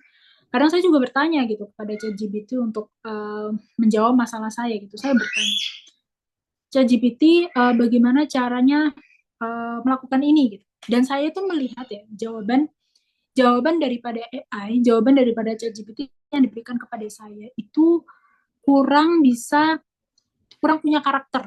Dalam artian begini, dalam artian ketika kita menggagas sesuatu yang sesuai dengan nilai-nilai kita lakukan itu dengan sepenuh hati. Mungkin bisa saya contohkan guys, sedikit contoh. Kebetulan saya dan suami itu mulai merintis biro umroh. Biro umroh yang kami miliki itu kenapa sih kita memiliki gagasan untuk bikin itu? Karena kita mendapati sebuah masalah di lapangan, yaitu betapa banyak biro umroh yang hanya menjual paket saja, hanya dibuat bisnis saja. Ibaratnya itu dibuat bisnis saja, tidak diperhatikan sholatnya, tidak dikasih tahu cara sholat mati waktu di pesawat, tidak dikasih tahu cara jamak kosornya ketika memang tidak imkan saat perjalanan dari Mekah ke Madinah, tidak diberitahu bagaimana hal-hal yang dilarang ketika ihram, bahkan ketika ihram masih pakai sepatu, ketika ihram masih pakai wangi, masih dikuncir, masih pakai topi, itu kan tidak diperbolehkan. Nah ini banyak sekali kita temui hal-hal seperti itu, sehingga saya dan suami dari keresahan itu ingin yang namanya memberikan solusi supaya teman-teman itu kalau umroh bukan hanya umroh saja tapi juga diperhatikan ibadahnya betul-betul terarah, bukan hanya sekedar dapat fasilitas yang nyaman saja tapi juga betul-betul ibadahnya itu bisa diterima sesuai dengan ajaran agama. Nah dari sinilah saya dan suami memiliki gagasan untuk bikin sebuah biro umroh. Lalu kita tuh mikir tagline-nya apa ya kira-kira yang cocok gitu. Akhirnya cobalah tanya ChatGPT, tolong ini ChatGPT tolong bikin tagline Biro Umroh yang baik gitu, yang menarik gitu. Dan rata-rata jawabannya itu sama sekali tidak mewakili value yang saya miliki, tidak mewakili value yang saya dan suami miliki, tidak mewakili keresahan yang saya miliki, hanya sekedar bagian dari marketing saja. Dia jawab sesuai dengan apa yang mereka tahu. Kebanyakan kan ya Biro Umroh itu tagline-nya sesuai marketing saja gitu. Sedangkan ruh yang ingin kita bangun dalam Biro itu bukan hanya sekedar fasilitas atau menjual bisnis saja, tapi juga kita pengen loh memperhatikan ibadah orang-orang, karena kita kasihan loh orang-orang itu udah jauh-jauh dari Indonesia untuk umroh, sudah susah-susah mengumpulkan uang, tapi ibadahnya tidak terjamin. Di sana hanya memperhatikan jarak hotel, hanya memperhatikan fasilitas tanpa betul-betul mau tahu gitu bagaimana sih cara beribadah yang benar, karena memang tidak diinfokan di awal. Nah ini maka penting pada saat itu ketika saya juga sempat mendengar daripada Profesor Sterlali yang menjadi kalau tidak salah wakil menteri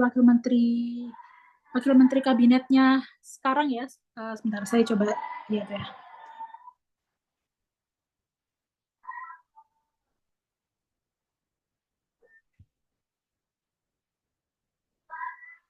Stella Christine bukan Stellali ya.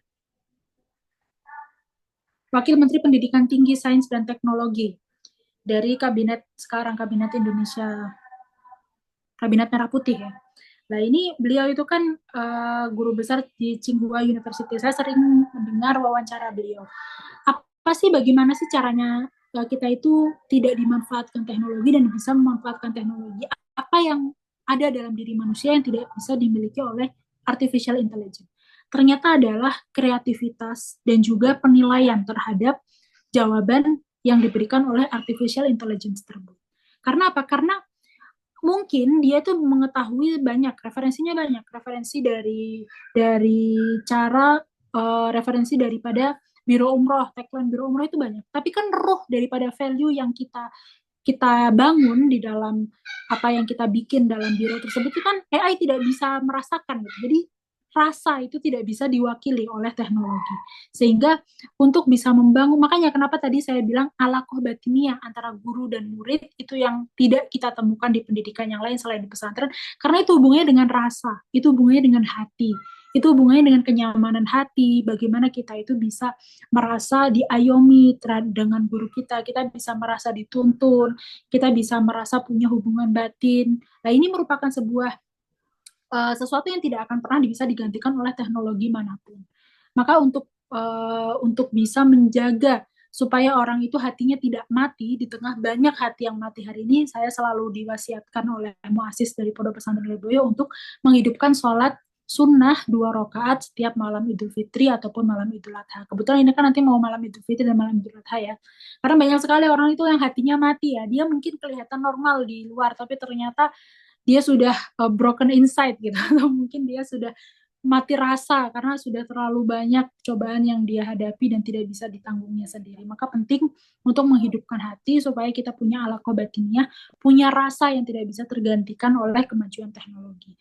Seperti hanya membuat buku. Saya itu kalau membaca buku, saya itu bisa merasakan hati penulisnya.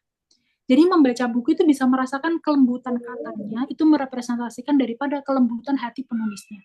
Lah kalau AI, kalau ChatGPT itu nggak ada rasanya. Saya baca hasil daripada ChatGPT itu tidak ada rasanya. Karya ilmiah yang dibuat oleh ChatGPT ataupun AI itu tidak ada rasanya. Nah disitulah yang membedakan manusia dengan teknologi. Rasa dan hati. Buka bisa menjawab ya. Tadi pertanyaannya panjang sekali. Iya, sangat menjawab sini tadi kesimpulannya. Jadi ya kalau guru itu tidak bisa digantikan oleh teknologi karena ya rasa itu juga tidak bisa digantikan teknologi dan rasa itu ya tidak dimiliki oleh teknologi. eh Lanjut lagi ya Ning ke pertanyaan selanjutnya. Ini sudah ada yang angkat tangan juga. Di sini ada Kak Rahmadi Absya. Mungkin kepada Kak Rahmadi Absya dipersilakan untuk on mic.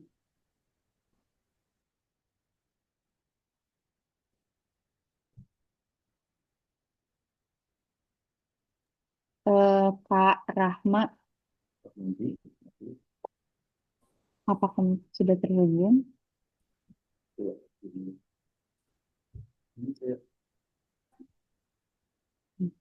Putus-putus ya. Mungkin ini ya sinyalnya terputus. Sambil menunggu Kak Rahmadi, teman-teman di sini ada dua buku kitab Ta'lim Muta'alim yang bisa teman-teman kan dapatkan secara gratis dengan yang pertama bertanya, penanya terbaik nanti akan mendapatkan satu buku kitab Ta'lim Muta'alim dan satu lagi untuk teman-teman yang meng-share insight di Instagram, di story Instagram dan tag akun Instagramnya turos_pustaka. Nanti eh, bagi yang nge-share insight dengan insight terbaik akan mendapatkan satu kitab Ta'lim Ta'alim dari Turos Pustaka. Dan teman-teman yang belum memiliki kitab terjemahan Ta'lim Ta'alim ini bisa langsung di check out karena ada spesial promo khusus malam ini sebanyak 25%. Untuk link pembeliannya bisa diklik ada sudah di-share di kolom chat. eh untuk Kak Rahmadi Absya kayaknya masih ini ya terputus. Mungkin kita ke penanya yang lain saja. Ini di sini juga sudah ada yang angkat tangan. Kak Fitri.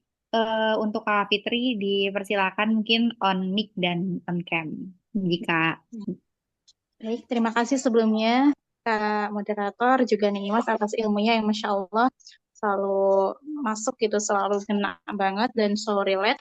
Izin bertanya, pertama mungkin langsung saja untuk mengefektifkan waktu, bagaimana cara menjaga otoritas keilmuan gitu, yang terkhusus mungkin tadi sebagian juga sudah disinggung ya, di tengah maraknya santri saat ini, terutama generasi saat inilah, even itu yang mondok ataupun tidak, yang lagi belajar ngaji, terus lebih dulu mencarinya tuh ke Google, atau kita sebutnya sekarang tuh maraknya Ustaz Google, atau adanya fenomena cyber religion gitu, itu yang pertama. Terus yang kedua, bagaimana pengalaman panjenengan, pengalaman Mas ketika mengajar generasi Gen Z gitu dan Alpha, karena kan murid itu makin sini tuh makin beda mungkin ya. Nah, bagaimana pengalaman Antum, apakah tantangan terbesar ketika mendidik Gen Z sama Alpha tuh bagaimana, dan bagaimana cara menghadapinya begitu.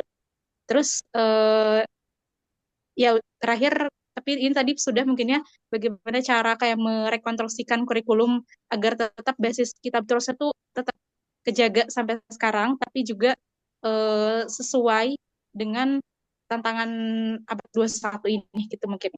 Itu mungkin Kak untuk pertanyaannya. Terima Oke. kasih. Terima kasih Kak Fitri atas pertanyaannya. Saya langsung serahkan saja kepada Ning Imas untuk menjawab pertanyaan.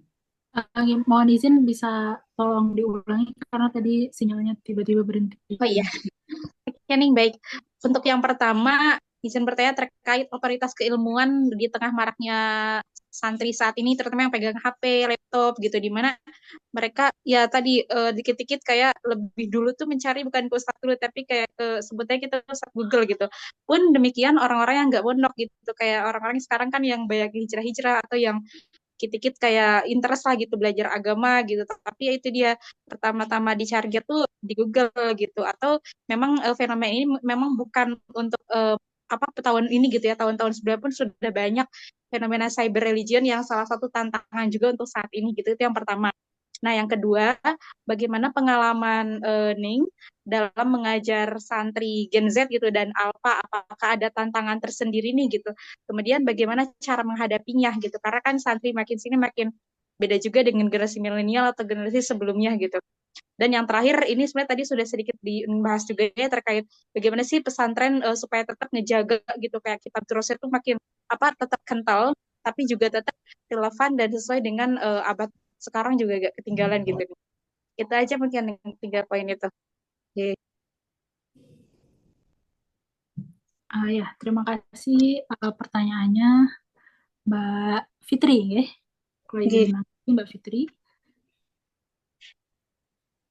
Izin menanggapi Mbak Fitri. Pertanyaan pertama tadi, otoritas keilmuan di tengah maraknya santri yang pegang HP dan laptop, cari apa saja itu bisa dari internet gitu ya. Jadi cyber religion, bukan cari guru ngaji tapi cari internet gitu. Begini, jadi ada perbedaan antara pengetahuan di permukaannya saja dan pengetahuan yang mendalam. Itu ada dua perbedaan. Mungkin kita akan tahu hukumnya langsung secara instan atas apa persoalan yang sedang ada di kepala kita. Misalkan, bagaimana ya caranya bayar fidyah gitu. Selalu saya jawab bayar fidyah itu 1 mud, kemudian 1 mud itu 6,75 ons, kemudian bisa berupa nasi, bisa berupa beras, bisa makanan di daerahnya gitu. Kalau di Indonesia ya bisa nasi, kalau mungkin di Eropa bisa roti, tergantung makanan kekuatan di daerahnya. Itu bisa dibagikan kepada satu fakir miskin, satu hari 1 mud, satu fakir miskin. Jadi kalau misalkan 5 hari hutang puasa yang tidak sempat dibayarkan karena nunggak tahun atau karena hamil dan menyusui, itu bisa dibayarkan 5 mud untuk 5 hari. Bisa dibayarkan untuk 1 orang atau bisa dibayarkan 5 orang berbeda. Itu pengetahuan yang bisa kita dapatkan dengan mudah di media sosial dengan cukup buka mungkin website-website keilmuan, website-website seperti ilmu online dan lain-lain. Tapi itu pengetahuan yang ada di permukaan. Tanpa kita tahu akan berbeda apabila pengetahuan itu kita dapatkan melalui proses belajar di pesantren. Yang saya katakan tadi itu adalah pengetahuan yang saya dapatkan melalui proses belajar di pesantren. Sehingga pengetahuan itu menancap di dalam diri saya, pengetahuan itu akan menjadi guideline saya atau pedoman saya di dalam menjalani kehidupan ini, khususnya terkait hal tersebut. Ini berbeda sekali. Seperti contoh, teman-teman mungkin tahu hukumnya sudah langsung haram, sudah langsung halal, sudah langsung boleh, sudah langsung nggak boleh. Tapi apakah kita itu punya integritas atas hukum tersebut? Belum tentu dilakukan loh. Tahu hukumnya, tapi belum tentu dilakukan. Ya enggak? Banyak yang sekarang itu tahu hukumnya, tapi juga belum tentu dilakukan. Tahu hukumnya sholat itu wajib, tapi belum tentu juga dilakukan sholatnya. Karena apa? Karena tidak melalui proses belajar yang bisa membuka diri kita dan betul-betul menjadikan ilmu itu sebuah guideline atau pedoman cahaya bagi kita menuju ridho Allah. Berbeda pengetahuan, misalkan kita bertanya, contohnya begini, bagaimana ya sekarang perempuan itu ketika menggunakan celana gitu, boleh nggak ya perempuan pakai celana gitu? Atau misalkan begini, mungkin yang lebih relate itu kan sudah mustarok ya, itu sudah apa ya, sudah tidak dipermasalahkan lagi, tapi ketika dikulik lebih dalam itu juga bisa. Oke, saya coba kulik satu-satu, ini nggak apa-apa ya, kulik satu-satu meski jadi panjang. Ya kan, coba saya persingkat. Perempuan pakai celana, boleh, hari ini kita boleh. Apa sih dasar yang memperbolehkan itu kan? Ternyata dasar yang memperbolehkan itu daripada anjuran daripada Nabi, dawuh Nabi bahwa faman tasyabbaha biqaumin fahuwa minhum. Barang siapa yang menyerupai suatu kaum, maka dia bagian dari kaum tersebut. Faman tasyabbaha biqaumin fahuwa minhum. Lah, ini kan tidak eksplisit ya, tidak jelas. Ini berarti tasyabuh itu seperti apa, batasannya seperti apa, contohnya seperti apa, itu kan tidak jelas. Nabi hanya dahulu begitu. Faman tasyabbaha biqaumin fahuwa minhum. Nah, maka penyerupaan itu bisa berganti, disesuaikan dengan kenormalan baru di setiap zamannya. Zaman dulu mungkin orang itu kalau pakai celana perempuan, karena orang-orang dulu itu perempuan pakai kebaya dan laki-laki pakai celana, maka kalau perempuan pakai celana itu bisa dianggap tasyabuh seperti hanya laki-laki. Maka nggak boleh, tasyabuh itu kan nggak boleh, karena zaman dulu itu bukan sesuatu yang lumrah. Maka zaman dulu perempuan kalau pakai celana tasyabuh birijal. Tapi hari ini karena itu sudah unisex, sudah mustarok, celana itu hanya pakaian yang bisa dipakai oleh laki-laki maupun perempuan karena memang kebutuhan ya. Masa naik gunung pakai rok kan nggak mungkin ya. Dan maka di sini ada kenormalan baru, pergeseran norma, pergeseran urfiah. Maka hukum pun juga berubah. Untuk hukum yang tidak eksplisit, hukum yang tidak disebutkan secara tekstual langsung oleh Nabi, maka ini ditakwil. Jadi disesuaikan dengan zaman. Maka tasyabuh itu disesuaikan dengan zaman. Oh, zaman sekarang perempuan itu udah biasa pakai celana. Lalu hukumnya ya sudah, bukan tasyabuh lagi karena sudah biasa. Begitu juga dengan yang namanya, tapi berbeda dengan yang namanya kalung salib atau atribut Natal. Nah, ini kan merupakan sebuah atribut yang menjadi simbolis terhadap kelompok tertentu. Maka apabila hari ini masih berlaku simbolis itu, maka apabila kita mengenakannya, ini bisa dipastikan kita sedang tasyabuh bil kufar. Maka itu tetap tidak boleh. Ulang tahun. Mungkin ulang tahun dulu itu adalah budaya barat ya, hanya orang-orang barat yang bawa kue, tiup lilin gitu.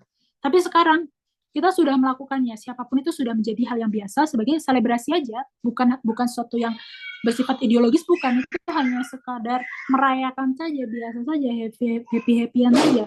Itu bagaimana hukumnya? Hukumnya bukan lagi tasyabuh. Karena apa? Karena sudah dilakukan oleh sebanyak orang dan menjadi hal yang lumrah, bukan tidak menunjukkan simbolis status tertentu. Enggak. Itu sudah menjadi kelumrahan, maka tidak lagi tasyabuh. Nah, pengetahuan seperti ini hanya bisa kita ketahui dengan cara belajar yang mendalam, cara belajar yang perlahan, cara belajar yang tidak instan. Itu bisa kita pengetahui. Jadi meskipun kita hanya tahu prinsipnya tasyabuh, faman tasyabikum faminhum, kita hanya tahu prinsipnya. Tapi dengan kita belajar secara mendalam, kita tekun, kita pelajari metodologi istinbat hukum, dari situ kita bisa memetakan sendiri. Oh, yang ini masih tasyabuh. Oh, kalau alif dan atribut Natal itu masih tasyabuh. Oh, kalau kue masih dianggap tasyabuh karena make up itu hanya identik dengan perempuan. Jadi laki-laki kok bermake up pakai foundation, pakai eyeshadow, pakai ini bisa dianggap sebagai laki-laki yang tasyabuh bil mar'ah. Maka itu tidak diperbolehkan. Pengetahuan seperti ini hanya bisa kita dapatkan dengan proses belajar yang panjang. Mungkin kita tahu hukumnya, tapi kita tidak akan pernah bisa mendefinisikannya dengan cara yang segamblang tadi apabila kita tidak memiliki cara belajar yang panjang tadi, yang baik. Nah, itulah yang tidak dimiliki oleh orang sekarang. Semua bergantung teknologi, semua bergantung dengan pengetahuan instan yang kita dapatkan di internet. Maka apa? Maka pengetahuan itu jadi dangkal. Kita kalau misalkan di road, kita taunya di internet, oh celana itu bukan celana itu nggak apa-apa buat perempuan. Kita ditanya, kenapa kok jadi nggak apa-apa? Ya nggak tahu, saya baca di internet begitu. Kan begitu jawabnya. Tidak pernah bisa memberikan arahan, tidak pernah bisa memberikan penjabaran. Maka guru dan belajar dengan cara yang konvensional itu masih menjadi cara belajar yang baik, cara belajar yang utama. Untuk apa? Untuk bisa menancapkan ilmu pengetahuan menjadi sebuah pedoman hidup. Mungkin kalau pengetahuan, kita lihat TikToknya orang, kita lihat orang ngobrol, kita bisa dapat pengetahuan banyak dari sana. Tapi itu pengetahuan yang dangkal. Namun apabila pengetahuan agama itu perlu untuk kita itu belajar dengan cara konvensional supaya apa? Supaya tertancap di hati kita. Karena kalau pengetahuan umum itu kan kadang berubah ya. Pengetahuan itu kan kadang berkembang. Sekarang ternyata dianggap berbahaya, ternyata besoknya ada kadar yang demikian yang sehingga tidak berbahaya. Jadi banyak sekali bisa berubah gitu. Tapi kalau pengetahuan agama, bagaimana cara kita itu bisa mendekatkan diri kepada Allah, bisa bertawakal, itu butuh proses, butuh mentor, butuh guru. Karena itu tentang rasa, tentang hati. Seperti contoh. Atau mungkin seperti perempuan. Saya sering ditanya, apa sih hukumnya steril? Gitu. Perempuan yang steril, perempuan yang KB itu hukumnya bagaimana? Saya selalu menjawab, KB itu pada dasarnya, pada prinsipnya, melukai organ dan membuat organ kehilangan fungsinya, itu tidak diperbolehkan di dalam agama kita. Karena apa? Karena kita tidak boleh taghyiru khalqillah, kita tidak boleh merubah ciptaan. Itu rambu-rambu awalnya. Sehingga pada prinsipnya melukai organ, membuat organ kehilangan kemampuan untuk bereproduksi, itu tidak diperbolehkan, itu haram. Namun, apabila ada alasan atau maslahat yang melatar belakangi, seperti halnya menunda kehamilan karena ingin fokus mengurus anak, menunda kehamilan karena belum siap secara ekonomi, menunda kehamilan karena sudah anaknya terlalu banyak, jadi tidak mampu lagi mengurusnya, itu kan ada masalah yang lebih besar, sehingga diperbolehkan untuk ber-KB asal tidak membuat seseorang itu kehilangan kemampuan untuk bereproduksi. Jadi KB itu boleh asal tidak bikin seorang itu mandul. Itu yang pertama. Tapi apabila ada masyakoh yang lebih besar atau kemaslahatan yang jauh lebih besar daripada proses steril tersebut, misalkan karena dia punya kista, kanker serviks, atau mungkin dia punya endometriosis, dia punya miom yang besar di rahimnya sehingga harus diangkat agar tidak menyebar kemana-mana. Ini kan berarti ada kemaslahatan yang diharapkan lebih besar. ada madorot apabila rahim tersebut dipertahankan, maka hukumnya pun menjadi berubah. Itu bukan lagi taghyiru khalqillah, tapi apa? Tapi adalah menghilangkan kemadorotan, tapi mendatangkan kemaslahatan yang lebih besar sehingga hukumnya berubah. Nah, seperti ini. Pengetahuan seperti ini itu berdasarkan dari pokok pengetahuan yang didapatkan di pondok pesantren tentang taghyiru khalqillah. Lalu kemudian kita bisa melihat sendiri, semakin bercabang, semakin luas lagi pemandangannya, kita bisa ijma dan kias, kita bisa mencontohkan, oh kalau kasus ini begini, oh pada prinsipnya begini. Nah, ini hanya pengetahuan yang bisa didapatkan ketika kita belajar di pondok pesantren, belajar dengan sungguh-sungguh, dengan metode konvensional, dengan mau berproses. Bisa difahami ya. Kemudian tadi yang pertanyaan kedua, bagaimana pengalaman mengajar santri Gen Z dan menghadapinya. Kalau santri dulu itu kan ya, santri dulu itu kalau misalkan dihukum gurunya gitu, dia menyadari kesalahannya. Tapi kalau santri Gen Z dihukum, dia bilang mental health saya kena Bu, nanti saya tidak sehat lagi mentalnya gitu. Kan gimana ya? Jadi bingung gitu. Ada sebuah tantangan yang luar biasa di sini untuk bisa menjerakan. Karena apa? Karena hukuman ataupun proses pembelajaran dengan cara menjerakan di zaman dulu itu sudah dianggap melanggar hak asasi manusia di zaman sekarang gitu. Nah, maka di sini ada sebuah pendekatan lagi yang baru yang mungkin saya juga lakukan kepada mbak-mbak di pondok yang Gen Z itu, saya bikin yang namanya ada ibu kamar. Jadi satu kamar itu kan ada kurun usia tertentu. Jadi kalau usia SMP itu saya kumpulin satu kamar, usia SMA saya kumpulin satu kamar, usia SD saya kumpulin satu kamar, supaya mereka itu bertumbuh sesuai dengan usianya gitu. Bukan yang usia SD bergaul sama usia SMA, kan dewasa sebelum waktunya. Nah, dari situ kemudian ada ibu kamar masing-masing. Anak SD, Gen Z, itu ada ibu kamarnya. Jadi ibu kamar di sini itu tugasnya adalah meneliti ataupun melihat alasan yang melatar belakangi dari perilaku anak tersebut. Jadi kita nggak bisa langsung menghukum, langsung ngejat, nggak bisa. Kita kadang kumpulkan, ada sesi konselingnya. Jadi kita tanya, kenapa kamu kok begini, kenapa kok begini, ada masalah apa, ada alasan apa. Jadi kita punya pendekatan yang lebih manusiawi. Gitu. Mungkin ini lebih repot, mungkin ini lebih susah gitu dibanding zaman dulu yang tinggal dihukum, langsung nurut, dikasih tahu begini, langsung nurut. Orang sekarang nggak. Orang sekarang dikasih tahu, kritis sekali gitu, untuk kemudian membalikkan pertanyaan kepada kita itu sangat kritis sekali. Maka penting kita itu mengambil hatinya. Saya kemudian selalu bilang kepada mbak-mbak pengurus itu bahwa memang beda caranya untuk mendidik anak sekarang dan anak dulu. Tiap zaman itu punya cara masing-masing. Makanya dawuhnya Sayyidina Ali bahwa didiklah anak sesuai zamannya. Karena setiap zaman tuh punya tantangan berbeda. Nggak bisa kita samakan. Saya bilang banyak maklumnya, anak sekarang itu nggak bisa disamakan dengan anak dulu, tapi kita harus tetap paham, memahamkan mereka apa itu peraturan dan apa itu yang harus dilakukan. Apa yang boleh dan apa yang tidak boleh. Kita mencoba memahami mereka, kita bertanya, kita memiliki sikap yang terbuka untuk segala macam perspektif, tapi aturan tetaplah aturan. Nah itu yang saya coba melakukan pendekatan dari santri Gen Z. Dan mungkin takziran atau hukuman juga perlu kita waktu itu saya ganti gitu, bukan hanya sekedar hukuman yang mungkin tidak membuat dia memahami di mana kesalahannya. Misalkan kayak hukuman berdiri itu bikin dia memahami kesalahannya atau tidak. Kalau bikin itu tidak membuat dia memahami kesalahannya, maka saya mengganti hukuman itu. Jadi perlu hukuman yang bisa membuat dia itu memahami apa kesalahannya dan konsekuensi yang harus dia lakukan atas pelanggaran yang sudah dia lakukan. Gitu. Kemudian yang selanjutnya, misalkan kekerasan, dipukul. Di sini nggak pernah ada praktek seperti itu, tapi mungkin di luar sana ada. Tapi yang jelas dipukul dengan kekerasan itu tidak akan menyelesaikan apapun. Itu tidak akan membuat orang tersebut jerah. Justru akan membuat anak itu kehilangan nilai dirinya yang harusnya kita bangun, kita malah menghancurkannya. Maka penting dengan pendekatan yang baik. Karena tadi loh, tantangan zaman itu tadi. Kalau zaman dulu, mungkin zaman milenial ataupun kolonial, itu kan hidup dalam pasca kemerdekaan. Hidup dalam pasca kemerdekaan, hidup dalam krisis moneter, hidup setelah reformasi, hidup pada pemberontakan G30 SPKI, hidup ketika dunia ini sedang tidak baik-baik saja. Gejolaknya luar biasa. Nah, ini kan membuat orang itu memiliki resistensi yang lebih terhadap proses, terhadap rasa sakit. Makanya kalau hanya bullying, untuk orang dulu itu kan nggak sakit. Bullying itu tidak menjadi masalah besar untuk orang dulu, karena apa? Karena realitas hidupnya lebih sulit gitu. Dia resistensinya sangat sangat tinggi untuk menahan rasa sakit, sehingga diolok-olok itu menjadi sebuah hal yang justru dia tertawakan gitu.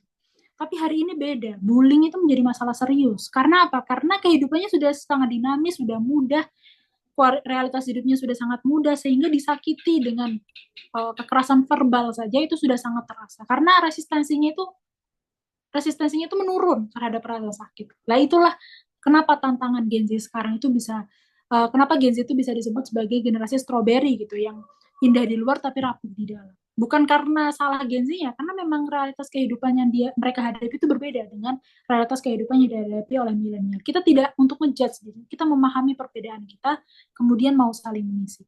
Tapi jangan salah, Gen Z itu sangat kritis. Gen Z itu berani untuk menyampaikan aspirasinya, berani terbuka atas kekurangannya. Dia itu sangat kreatif. Gen Z itu kreatif dan lucu ya menurut saya. Jadi memang kelebihan dan kekurangan itu pasti ada. Bagaimana cara kita bisa mengisi dan melengkapi daripada kelebihan dan kekurangan setiap generasi tersebut. Kemudian selanjutnya bagaimana tetap menjaga hasanah klasik atau kitab Turat ya. Itu dengan kontekstualisasi. Kadang kita tuh terpaku pada teks. Seperti dalam Ihya itu dikatakan bahwa anak itu ada 16 parenting, materi parenting Imam Ghazali dalam Ihya Ulumuddin. Di situ dikatakan bahwa anak itu jangan kebiasaan dipakai pakaian yang berwarna gitu. Karena dia akan fokus pada pakaiannya, bukan fokus pada pembelajarannya, bukan fokus sekolahnya, tapi fokus ngelihat tas bagusnya gitu, ngeliatin pakaiannya yang bagus. Nah ini kan ketika ditelan mentah-mentah secara tekstual kan nggak relevan lagi. Sekarang pakaian apa yang tidak berwarna? Kita nggak mungkin pakai pakaian anak kita itu warna putih terus tuh kan nggak mungkin, karena dia anjurannya begitu. Anak pakaian tuh harusnya warna putih, yang jauh dari ujub, jauh dari apa-apa gitu. Tapi apa? Tapi yang bisa kita ambil dari esensi atau substansi daripada pola parenting yang ada dalam DIY itu apa? Anak itu tidak boleh dibiasakan untuk pakai pakaian branded. Hari ini kan yang dianggap berlebihan, yang dianggap sebagai simbol status seseorang kan pakaian branded. Sehingga kalau anak itu terbiasa diberitahu bahwa pakaiannya itu branded, pakaiannya indah, akhirnya dia itu tidak sibuk belajar, dia itu sibuk untuk flexing, dia itu sibuk untuk bagus-bagusan baju, bagus-bagusan tas, bagus-bagusan tumbler, bagus-bagusan sepatu, bagus-bagusan hal-hal seperti itu. Padahal itu jauh sekali daripada esensi tujuan pembelajaran. Bahkan orang-orang kaya pun, konglomerat-konglomerat itu tidak, mereka itu justru tidak suka flexing ya. Justru kalau yang kan ada istilah yang di medsos itu apa? Old money, kemudian new money dan no money gitu. Old money itu justru pakainya tidak suka yang logo-logo gitu, karena kalau yang logo-logo itu terlalu norak ya, terlalu apa ya. Jadi justru mereka itu lebih suka quiet luxury gitu misalnya. Jadi yang lebih lebih tanpa logo, lebih clean, lebih elegan gitu. Karena memang apa ya, justru orang-orang yang membiasakan anak-anaknya untuk menggunakan barang branded itu bukan membangun keberhargaan diri anaknya melalui kepribadiannya, bukan melalui dirinya sendiri, tapi melalui pakaian yang dia kenakan. Nah, ini kan rapuh. Ketika anak itu tidak pakai baju branded, akhirnya dia nggak pede.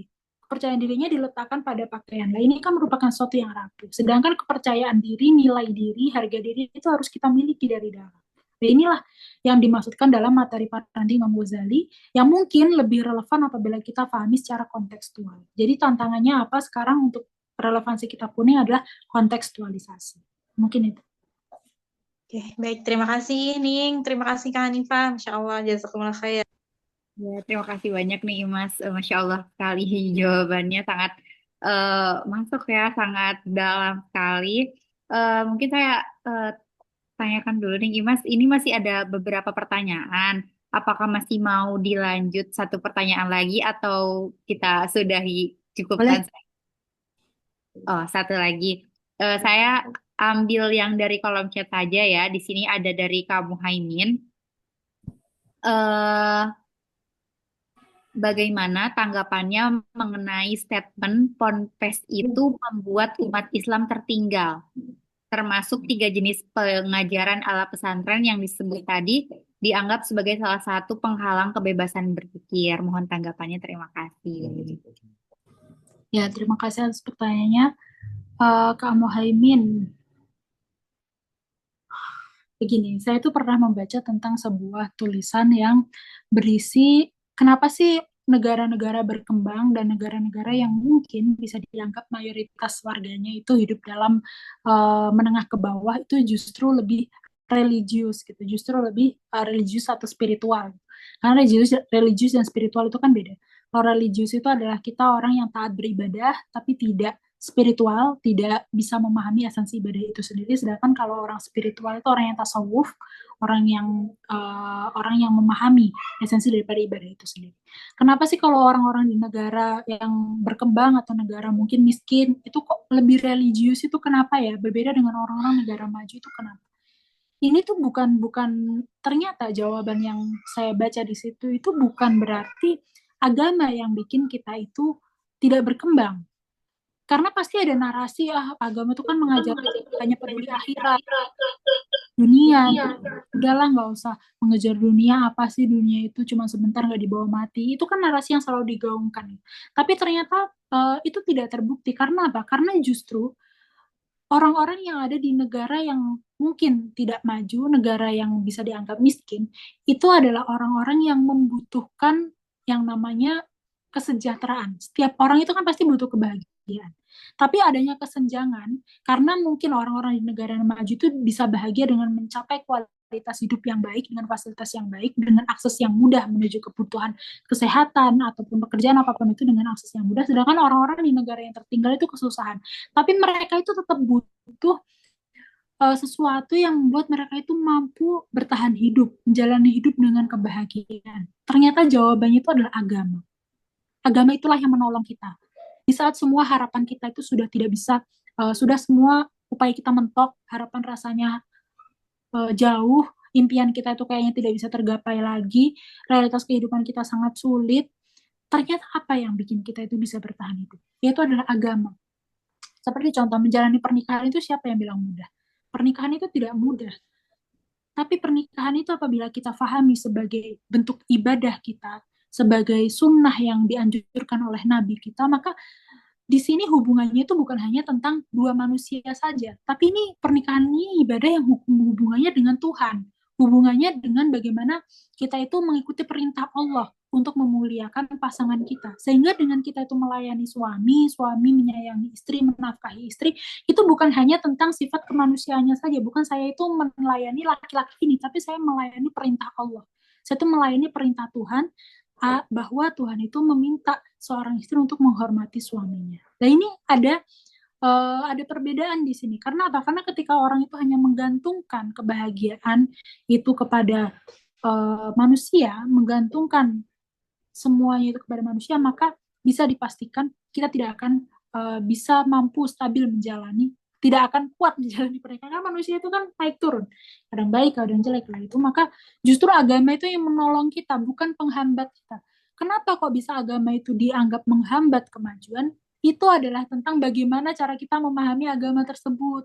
Berarti pemahaman kita terhadap agama itu masih sangat dangkal. Terbukti apa? Teman-teman pasti tahu, ilmuwan Islam itu adalah pada abad ke-15, pada 500 tahun setelah Nabi wafat, the golden era of Islam pada dinasti Abbasiyah dan dinasti Umayyah, cendekiawan muslim itu sangat bersinar pada saat itu, memunculkan yang namanya pengetahuan-pengetahuan yang luar biasa sebagai apa? Sebagai peradaban yang sangat maju, peradaban keilmuan yang sangat maju pada dinasti Abbasiyah pada saat itu. Muncullah yang namanya Ibnu Sina, bapak kedokteran, Khwarizmi, bapak astronomi. Kemudian ada juga banyak sekali, saya sampai lupa.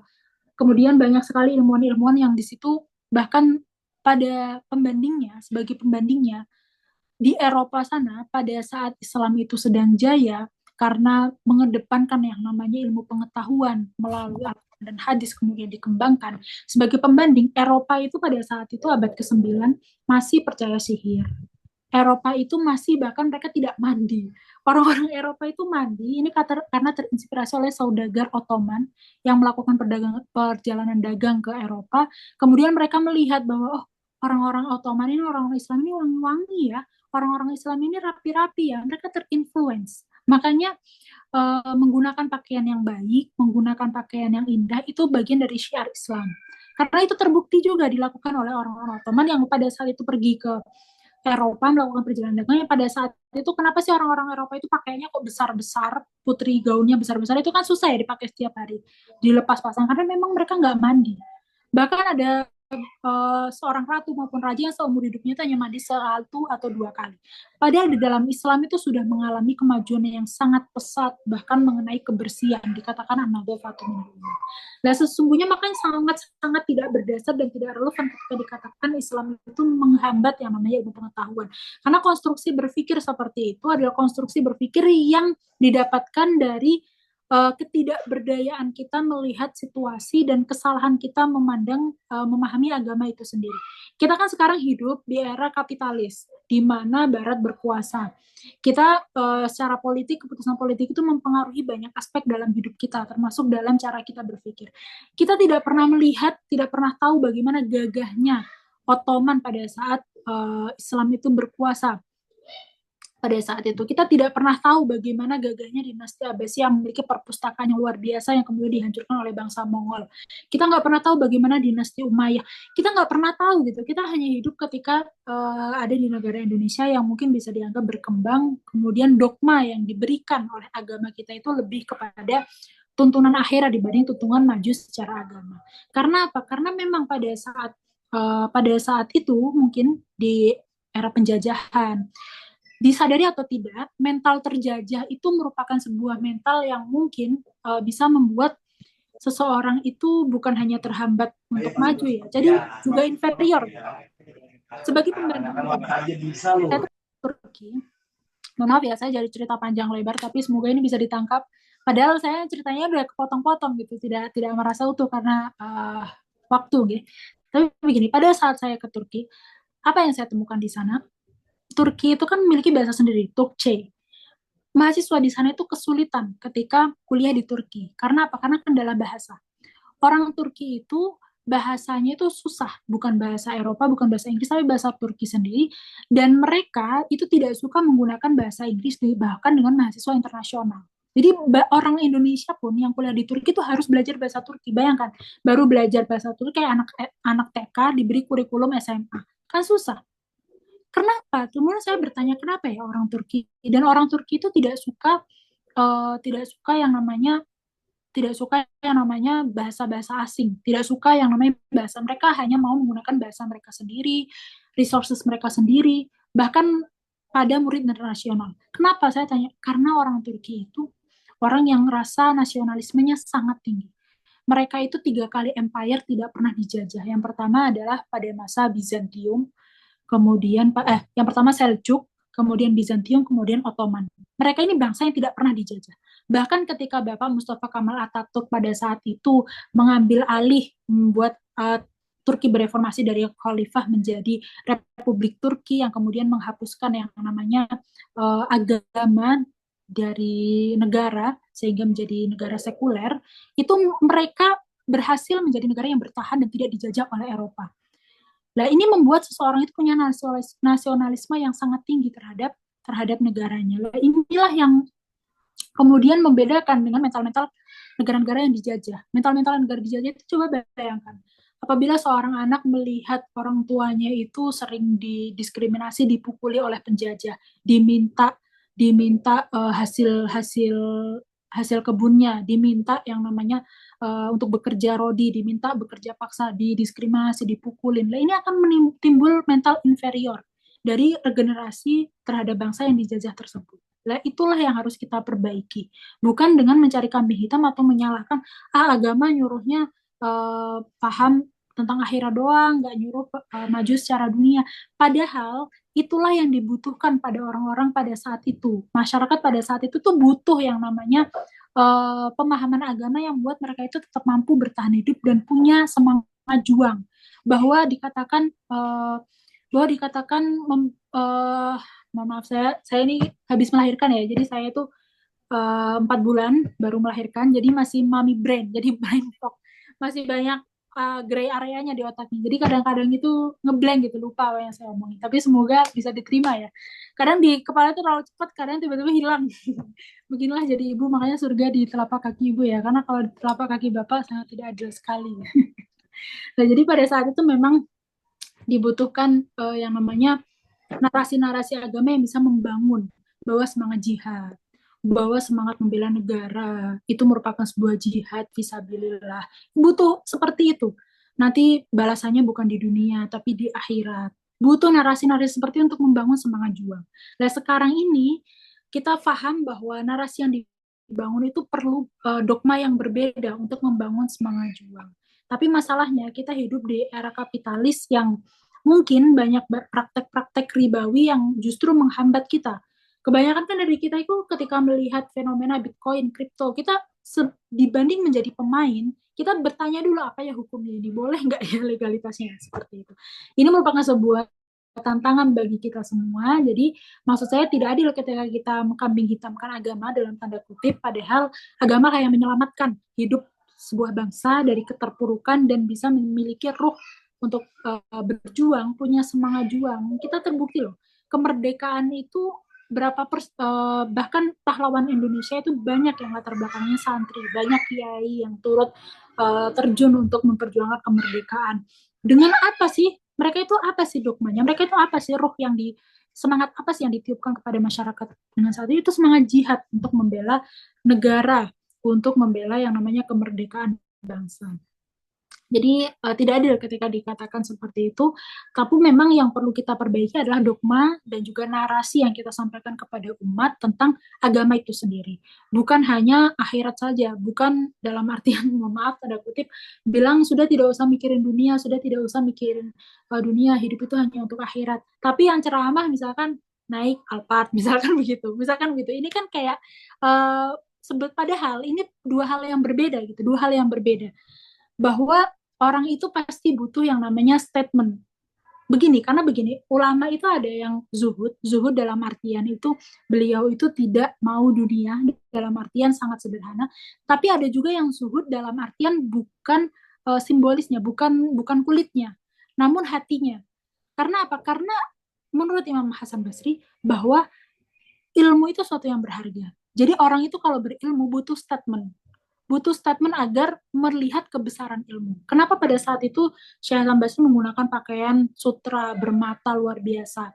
Ketika ditanya, padahal ulama itu kan harus zuhud, harus tidak boleh keduniawian. Enggak, saya itu orang berilmu. Saya ingin menempatkan ilmu itu di atas segalanya. Maka saya merepresentasikan diri saya dengan statement supaya orang itu melihat itu. Nah ini kan dua alasan yang berbeda gitu. Sedangkan orang kan ngejudge-nya, gorengnya kan macam-macam tanpa memahami bagaimana konsep yang sebenarnya.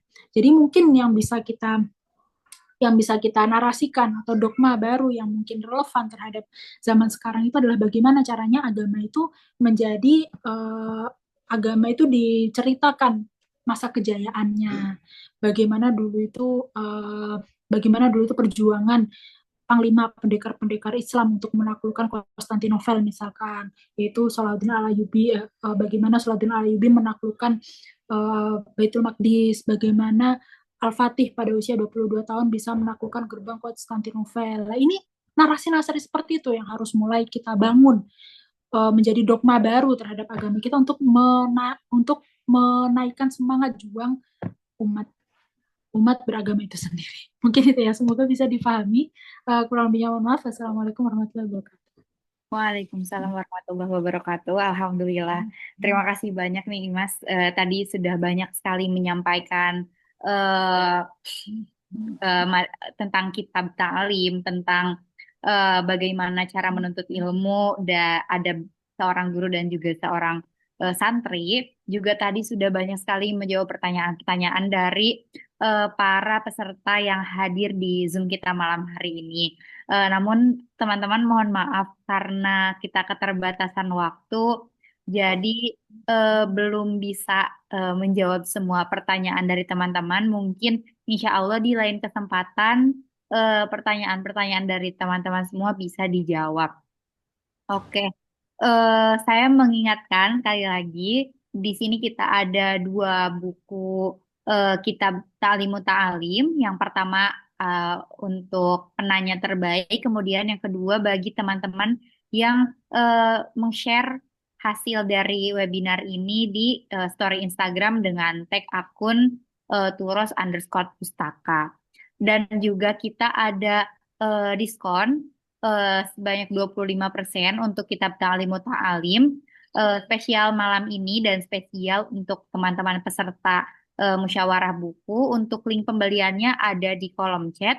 Dan bagi teman-teman yang ingin mendapatkan sertifikat, kita juga ada sertifikat yang akan didapatkan apabila teman-teman sudah mengisi link absensi yang ada di kolom chat juga. Mungkin begitu ya. Terima kasih sebelumnya kepada Ning Imas yang telah memaparkan penjelasannya yang sangat dipahami, yang sangat dalam, juga sangat kompleks relevan dengan keadaan zaman sekarang. Juga kepada para peserta yang sangat antusias bertanya dan alhamdulillah cukup ramai malam ini. Mungkin dari Ding Imas ada tambahan satu closing statement. Silahkan Imas. Apa ya, sudah cukup banyak yang saya sampaikan. Ya semoga teman-teman mau terus belajar dan bisa terus belajar. Jangan lupa untuk membersamai proses belajar kita dengan cara menjauhi hal-hal yang dilarang, yaitu dengan menjaga amaliyah ibadah kita, karena hanya dengan cara seperti itulah ilmu yang kita dapatkan itu bisa menjadi cahaya bagi kita semua, mencapai ridho Allah Subhanahu wa Ta'ala. Mungkin itu yang bisa saya sampaikan. Saya izin pamit, kurang lebihnya mohon maaf. Wassalamualaikum warahmatullahi wabarakatuh. Waalaikumsalam. Waalaikumsalam warahmatullahi wabarakatuh. Teman-teman, jangan lupa untuk ikut musyawarah-musyawarah buku selanjutnya, karena nanti kita bakalan bahas-bahas buku Turos Pustaka yang lain. Mungkin sekian juga dari saya. Mudah-mudahan apa yang disampaikan malam ini bisa bermanfaat untuk kita semua. Sampai jumpa di musyawarah buku selanjutnya. Assalamualaikum warahmatullahi wabarakatuh. Waalaikumsalam Assalamualaikum warahmatullahi wabarakatuh. warahmatullahi wabarakatuh.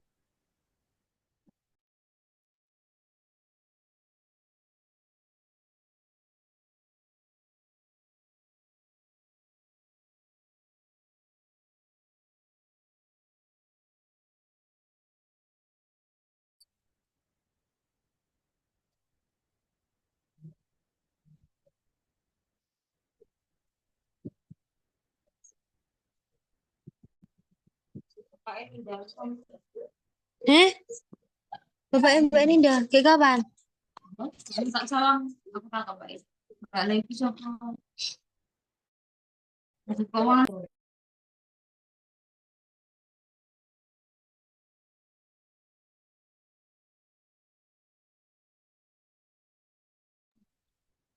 Kalau matiin lagi.